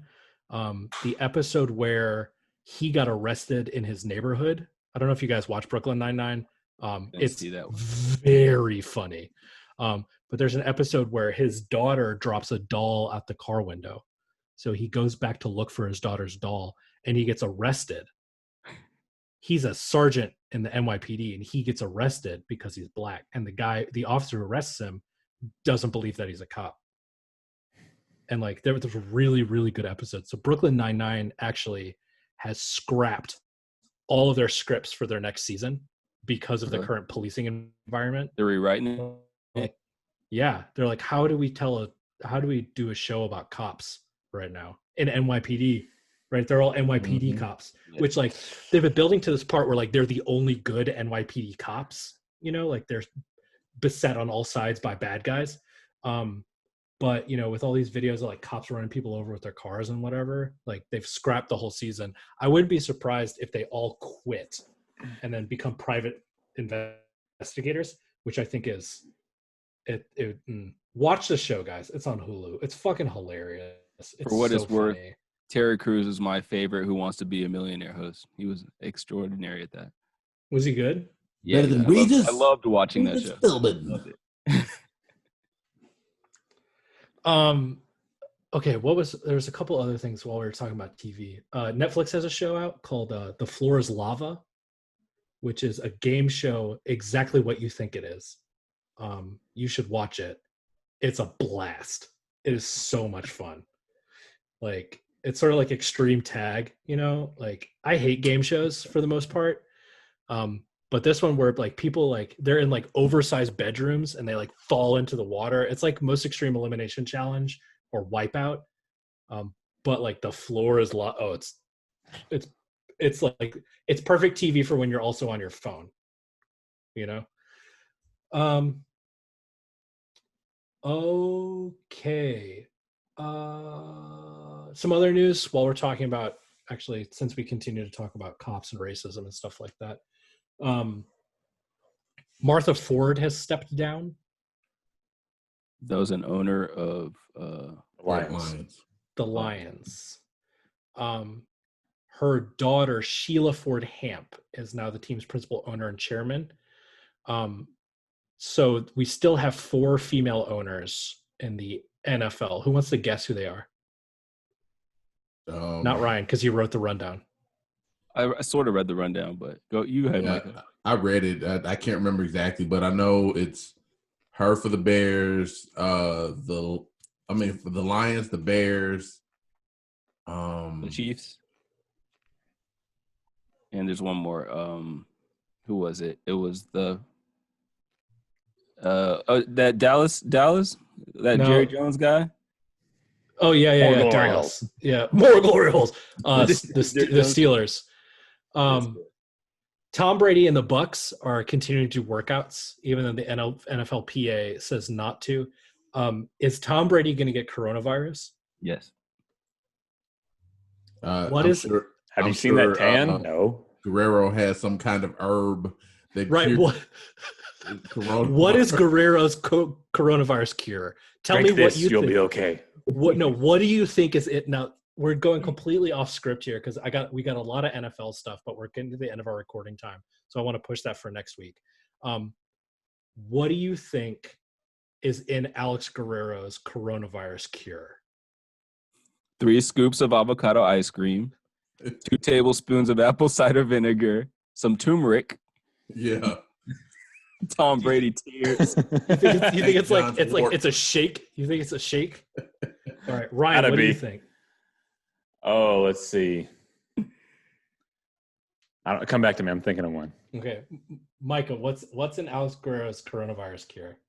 Man, it's gonna be something like avocado. It's gonna be like some avocado mixed with some like St. John's wort, ginkgo biloba.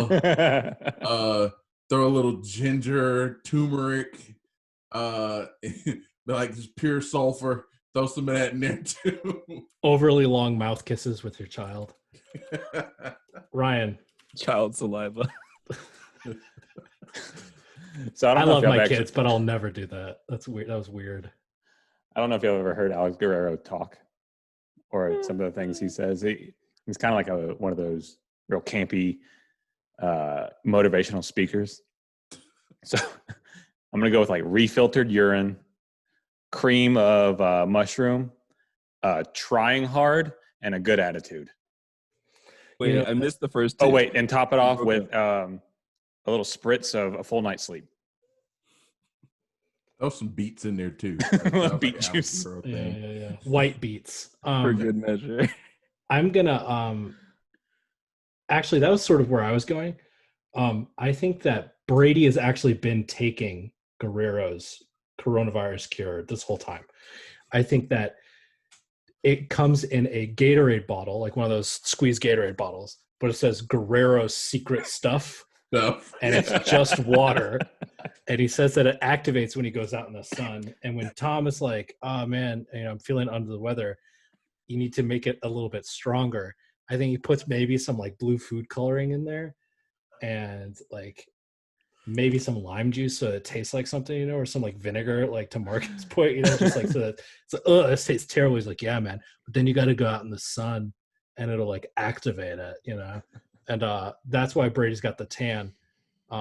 Hopefully Tom sees a dermatologist. Skin cancer is a real concern out there. Be careful, Tom. I want to skip. Ruthless burger. Yeah, I think I want to skip all the football stuff that we have. And Hold we'll on. come back. I really want to talk about this Redskins guy. Oh, okay. I'll take it if you don't want it, because give us a Redskins fucking recap. hate him.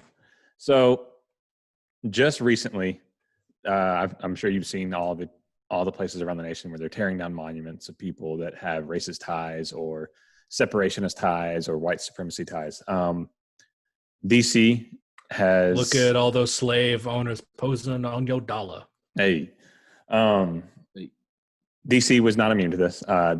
They recently took down a statue of one of their owners from the 60s. His name was George Preston Marshall. They tore it down this last week, and now they're actually removing his name from the Ring of Honor. He is the worst. He resisted integration at first when it came to the NFL, and he resisted for as long as he possibly could. They were the Redskins, for those of you that don't know, were the last team to actually integrate. When he was asked about this, he was once quoted as saying he would sign African-American players when the Harlem Globetrotters would sign white players. Now, you can probably go on your Facebook and find a similar sentiment from one of your cousins that live in the backwoods of Georgia. I'm sure you've heard something like that before, and you just look at it and you go, oh, fucking gross, man. But at the time, to top this all off, at the time, Washington was the southernmost franchise in the NFL. And so Marshall forced their marching band to play Dixie at halftime on the field for 23 years. The NAACP once protested against Marshall at a meeting of league owners and then also picketed outside his fence. So he was well aware of the things that he was doing and how it was making African Americans or black people, however you want to phrase it, feel back then. He actually, after all this happened, a member of Congress, I don't remember his name, it was like Udell or I don't remember his name, essentially said, hey, look, you're going to integrate or we're going to revoke the rights for you to play in this area of where FedEx Stadium currently is located will no longer be sanctioned for sports, so you can't play there. So he finally gave up the ghost, drafted a player, ultimately traded him. He actually drafted Ernie Davis with their pick and then traded him away for, I forget his name. His last name was Marshall. What year was that for perspective? 1961. They fully integrated in 62. So they drafted him in 61. He played in 62. And so Marshall will actually be taking his place in the Ring of Honor. Mitchell. Okay, yeah. Yeah. So they drafted Mitchell. He's now going to be taking his place because he's the first black player to play for the Washington Redskins. And this is all good and great that they're finally, they're getting with the times. They're getting rid of those people who are separationists and all that. Except for the fact that their name is still the Redskins. Yeah, I got a name. How do y'all like this name? The Washington Natives. How's that sound? Nope. You don't like that? Nope. What was wrong with that one? That's you like got the Seminoles behind you. I mean, yeah, but see, here's the difference. The Seminoles actually have the backing of the local Seminole tribe and the blessing, and they integrate them into it, and they get proceeds from it. So the local Seminole tribe of Tallahassee said, yeah, that's cool. We think it would be great representation of us because they asked them. But I think Washington Native sounds like a good name. Hit us up on Twitter with your best suggestion for a new Washington football franchise name. I think the reason why you're seeing all this is because black people are a massive portion of the population.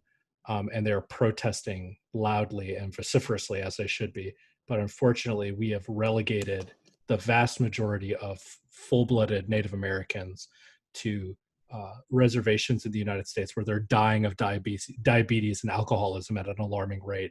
And we are not giving them cancer. Yeah, and we're not giving them COVID support or anything like that. So I think Dan Snyder is doing this only because of political pressure and not because he actually cares. He's a shitty owner. I don't know if he's a modern day Marshall, but I think he is a POS. I think Jerry Jones is probably the most racist owner in the NFL. But I say that without any sort of evidence. My boys are well behaved. Now that what's his name, the Texans owner, Bob McNair, that he's dead, it's got to be a Texan. It's got to be a Texan. Marco made Jerry Jones sound like Colonel Sanders. Foghorn Leghorn. I need me some more glory hole. Ma, those colored folks sure are getting uppity these days. I'm here, Dakota. Do you think he calls him Dakota? Yes. He definitely I does. go by Dak. I prefer Dakota. No, Jerry Jones. Jerry Jones, I think, sounds more like the Robot Chicken version of Ted Turner. He was like, "Hey, Dakota, come here, hi, man." I don't think I've ever actually heard Jerry Jones talk. When I see him on like news conferences and stuff like that, I hear that voice. No, that's about He right. sounds exactly. Because he goes on the radio in Dallas all the time. He sounds exactly like he looks. Yeah. But like a little Texan football gremlin. Jerry Jones, if you buy this podcast, I will say nothing but good things about the Cowboys forever. Please come on our podcast so that we can interview you about why you like Corey Cole so $101 million much. is our price. And like 52 cents, right?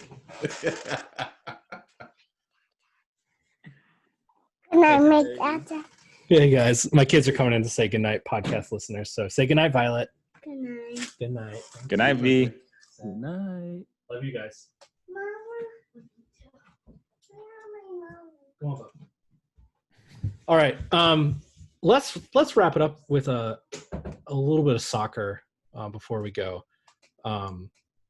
So I have a problem, and I need you guys to help me out with. You know that I love soccer. The team that I root for in the Premier League is Arsenal. Now, I root for them because I liked their jersey when I was buying counterfeit soccer jerseys in Dubai on my second deployment. I like the Arsenal jerseys. So that's why I root for them right now. We're having a hard time. So Arsenal qualified for the Champions League for 24 years in a row. They currently have the only team to go undefeated in the Premier League. They're called the Invincibles. That's like Thierry Henry. Those guys, they were fantastic. They had one of the longest serving managers in Arsene Wenger, who helped revolutionize professional soccer in Europe, but especially in England, with things like playing really beautifully designed formations and, getting guys who are fast and technically adept rather than just big brutes, and also guys who didn't drink beer before the match. They have a really storied history. But unfortunately, that is all gone. They're currently sitting in, I believe, 10th place in the Premier League. They're barely in the top half. They're not going to qualify for any of the European leagues. Their coach for the last 2 years, Unai Emery, was just an absolute trash. They fired their most successful head of recruiting, and currently the front office consists of this guy Raul Salani, this guy Edu Gaspar, who are both represented by the same agent, and all of their player signings are also represented by the same agent. To give you an idea of this, they just signed a right back, Cedric Suarez, who is injured and won't play a game for them this year. And they signed him to a 4-year deal. So one of the bright sides is that Arsenal hired a former player to be their new coach. His name's Mikel Arteta. He was the assistant manager to what's his name in Manchester City, Pep Guardiola. Pep Guardiola, who's one of the greatest soccer minds in history. He's just had incredible success everywhere he's gone. So Mikel is a former Arsenal captain, and he came home to coach. And he joined in the middle of the season, and he hasn't had a lot of time, but whatever. So we thought, maybe the players, which also includes probably the best striker in the Premier League, and Pierre-Emerick Aubameyang, could make a push for Europe and get all the money that goes along with making the Champions League now that the Premier League is playing again. Well, in the first game back, they lost two of their starting center backs, one to injury for the rest of the year, and the other one to a red card suspension. One of their left backs is out, injured.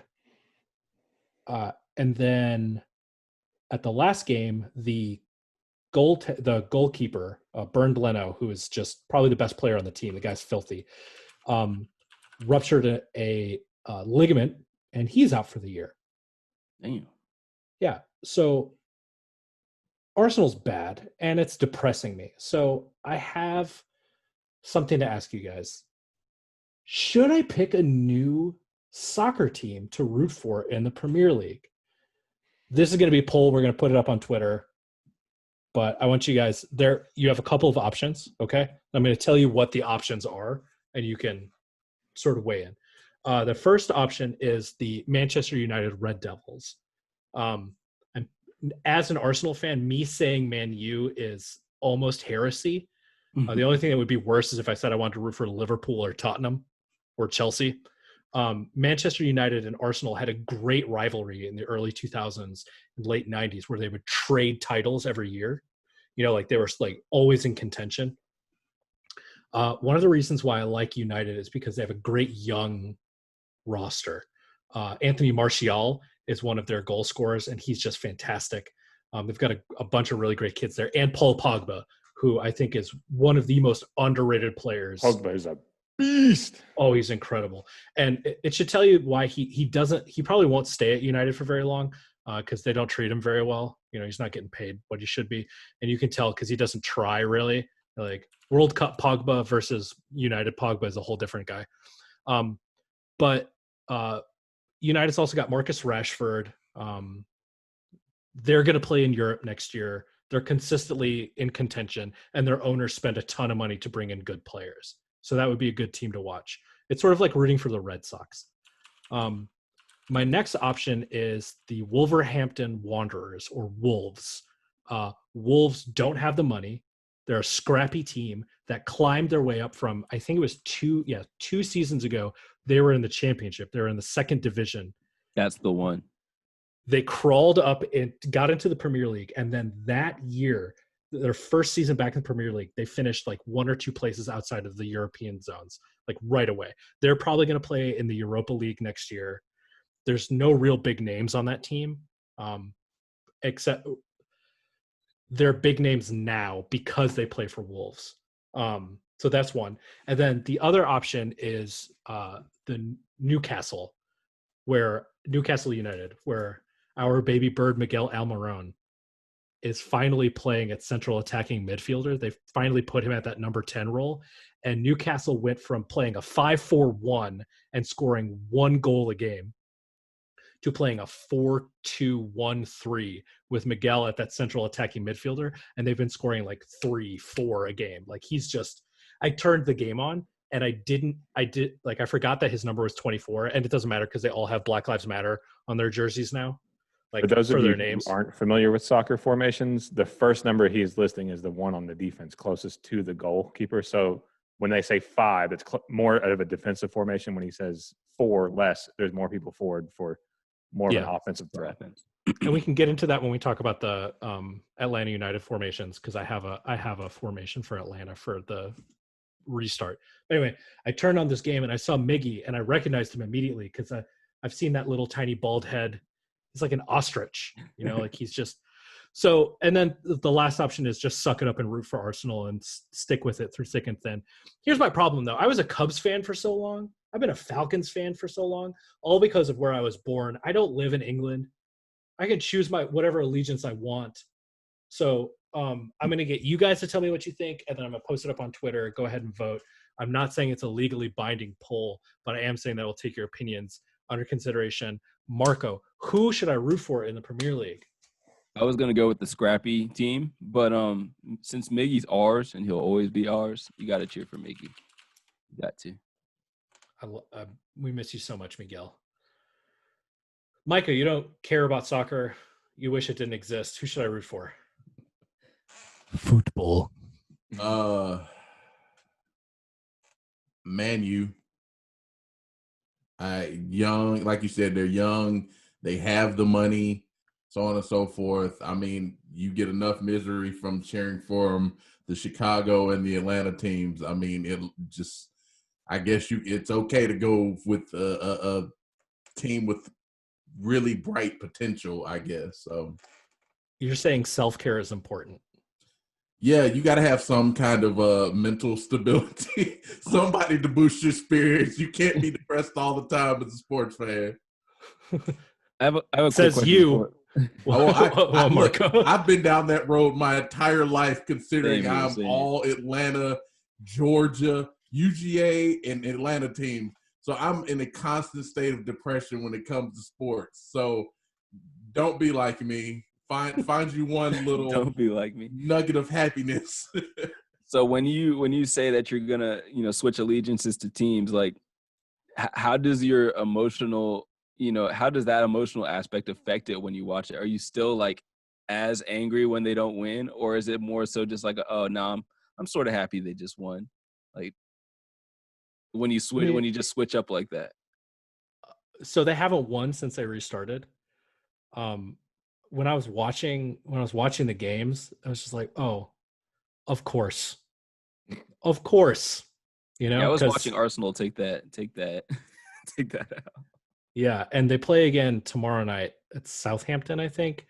If they don't make, one of the things about Arsenal that I didn't say is if they don't make Europe, they're going to have to get rid of a ton of their players because they just won't be able to afford them. Aubameyang's probably gone. Lacazette is probably gone. Ozil's probably gone. But they've got a young core that, like, some of the academy kids look really good. Reece Nelson, I'm big on. Eddie Nketiah, I'm real big on. The problem is, like, Arsenal should never be rebuilding like this because they are the Yankees, like they're not the Patriots, but they're definitely, the Giants, or, they should be contending every single year. But they don't because, and if the front office is the reason why they're not contending because it's super corrupt and they're lining their own pockets with the money. Also, they're owned by Stan Kroenke, who owns the Rams. Who, Jared Goff, Sean McVay still won't call Micah back about that head coaching job or the offensive coordinator job. We've been pushing hard. Yeah, so that's where I'm at. Ryan, who should I root for? I'm going to go. I'm just looking at the Premier League. I didn't know Leicester City was good again. I'm going to go with the Wolverhampton Wanderers. Wolves! I just like their logo. One of the running jokes is when someone gets demoted to the championship or has to play Wolves, it's just like, oh, fine, enjoy Wolves away, you cunts. It's because when you play in Wolverhampton, when you play at their stadium, they have some of the biggest home field advantage in all of sports. Like, their fans are – y'all think college football fans are nuts? You have yet to interact with English soccer fans whose team has been playing since 1742 or whatever. Like, these guys' great granddads were, at the games. I remember when the Blitz was on, and it's nuts. I'm not going to try to do the British accent. All right, let's wrap it up. Lightning round. What's your favorite conspiracy theory? Because we were talking about how the cops are actually setting off fireworks to ruin protests. My favorite conspiracy theory, personally, is not that Tupac is still alive, but rather that there is a race of subterranean lizard people that are secretly posing as humans, and Barack Obama was one of them. Please come back, lizard people. Please take over. Ryan, favorite conspiracy theory? I don't really know too many. Would like Area 51 count? Is Sure, that like fine. a conspiracy? But You're they've so confirmed fucking- aliens now. So actually, is it a conspiracy theory anymore? They You heard what confirmed aliens? Yeah, you didn't see all that? You mean like spacecrafts? Yeah, the UFO videos. Well, they could the have built government's those. like, yep, those are real. I mean, they could have built those. That doesn't mean there's aliens. Whatever. Fine. You of all people did not. Well, It's bet not the a government's up theory. to something. Everything's get a over on conspiracy. us. Where's my tinfoil hat? Micah, what's your favorite conspiracy theory? Marco just played the Uno reverse card on the government. Like, ha! It's funny because he probably believed in aliens before the government said they were real, and then once they said No, it I was real, believe in I aliens. don't believe you.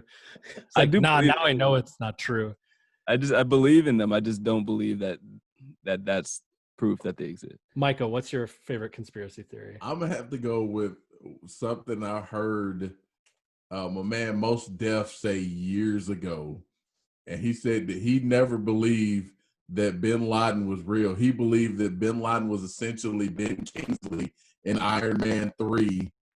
And it was just they were pulling a Mandarin. Yeah, pulling a Mandarin from Iron Man 3. That's some shit, man. Wasn't he Mako, supposed to be a CIA operative or something like that? well, the CIA gave him all of his weaponry and stuff like that to fight the Russians in the 80s, and then he turned around and turned it on us, which is why you never give anyone anti-tank missiles ever. Marco, if you say if you say you're a 9/11 truther, I am never speaking to you again. No, I'm gonna hit you with a twofer. The first one is just for everybody. It's the conspiracy of the white Jesus. I'm gonna put that one there. But my actual favorite conspiracy is the Courtney Love killed Kurt Cobain conspiracy. And but what I'm starting to come around with is that even though she might have known what happened, that she might not have had a choice. Like, it's not like she had a choice to kill him or not. Like, the script was written. So do you think it was euthanasia? Euthanasia? Yeah, because he was obviously suffering. What do young Chinese people have to do with this? Wait. No, it wasn't euthanasia at all. Like, he didn't kill himself. I know. I'm asking if you think that Courtney Love put him out of his euthanasia misery. isn't killing yourself, euthanasia is when Marco. assisted suicide. I know what euthanasia is. No, it's when you just kill somebody because they're suffering. Right. It's assisted suicide. No, because I euthanized my dog, and my dog didn't commit suicide. It's assisted suicide. Look at the definition. But suicide no, what I'm saying is that mute him. For the rest what of I'm saying is you're gonna have to watch my podcast to figure out what I'm talking about. The painless killing of a patient suffering from an incurable and painful disease or an irreversible coma.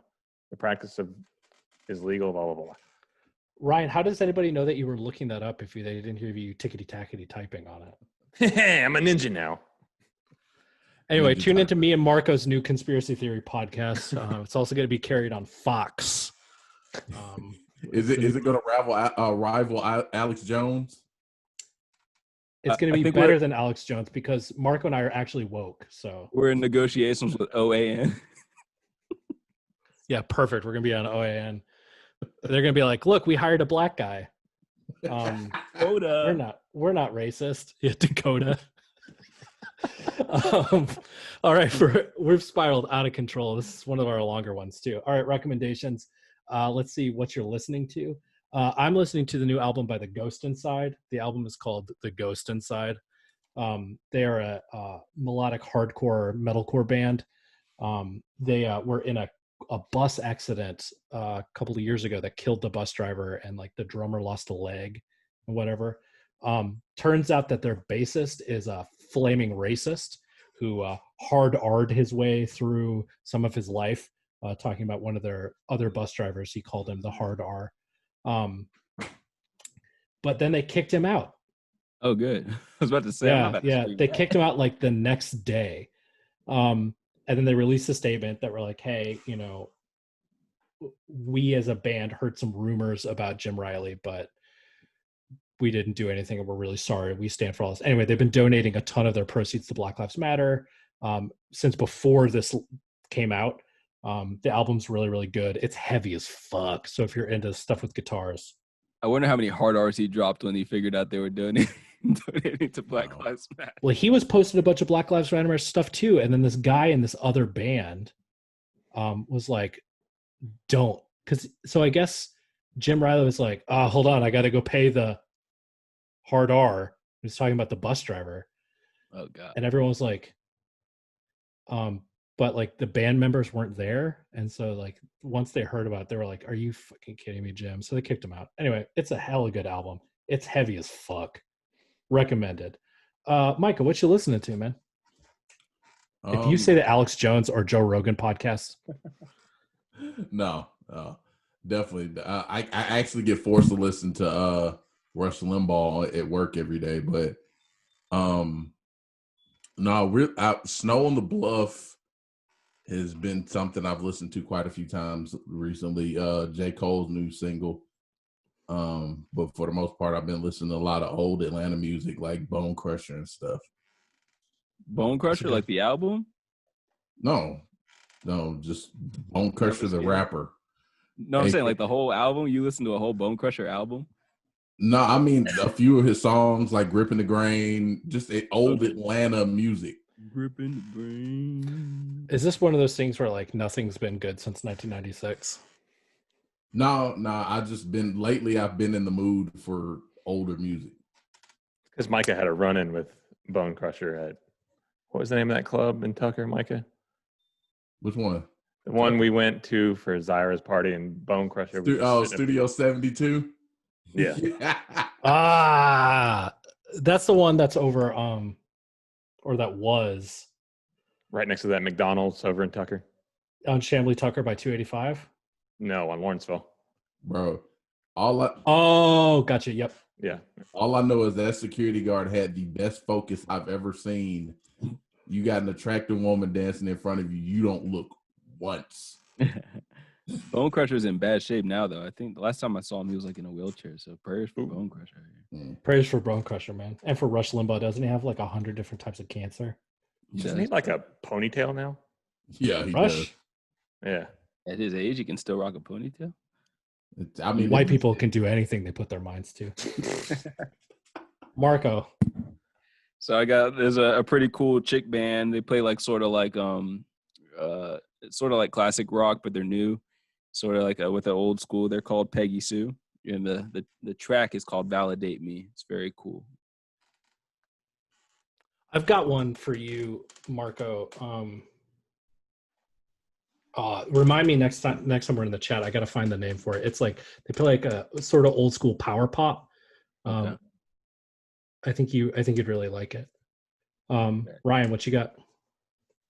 I spend most of my time listening to this podcast as I edit it. But when I do sneak some music in here and there, I've been listening to RTJ4, Run the Jewels 4. Excellent album. It might be my favorite Run the Jewels album to date. They knocked this one out of the park, and they snuck it up on people too. If you haven't listened, go ahead and listen. If you don't like rappers or musicians speaking on politics, I wouldn't listen. Yeah. But very good album. Shut up and rap.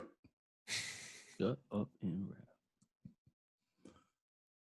Look at all these slave masters posing on your dollar. All right, with that, we have been the Fish and Grits podcast, 2.5 hours of it this time. Thank you for sticking with us. Thank you for liking, subscribing, commenting. Follow us on social media for some stuff. What are we going to put up there? Polls for my soccer team, polls for renaming the Redskins. Baby pictures, whatever. Whatever. Merch. Our music, our intro music, our outro music, our intermission music is all by Juan Solano. Find him on Instagram at JamesJuan007, which is my second favorite Instagram handle for his. We're also brought to you by Anchor. Appreciate it, everybody. Be good to each other. Bye-bye. Rip in the grave. Peace.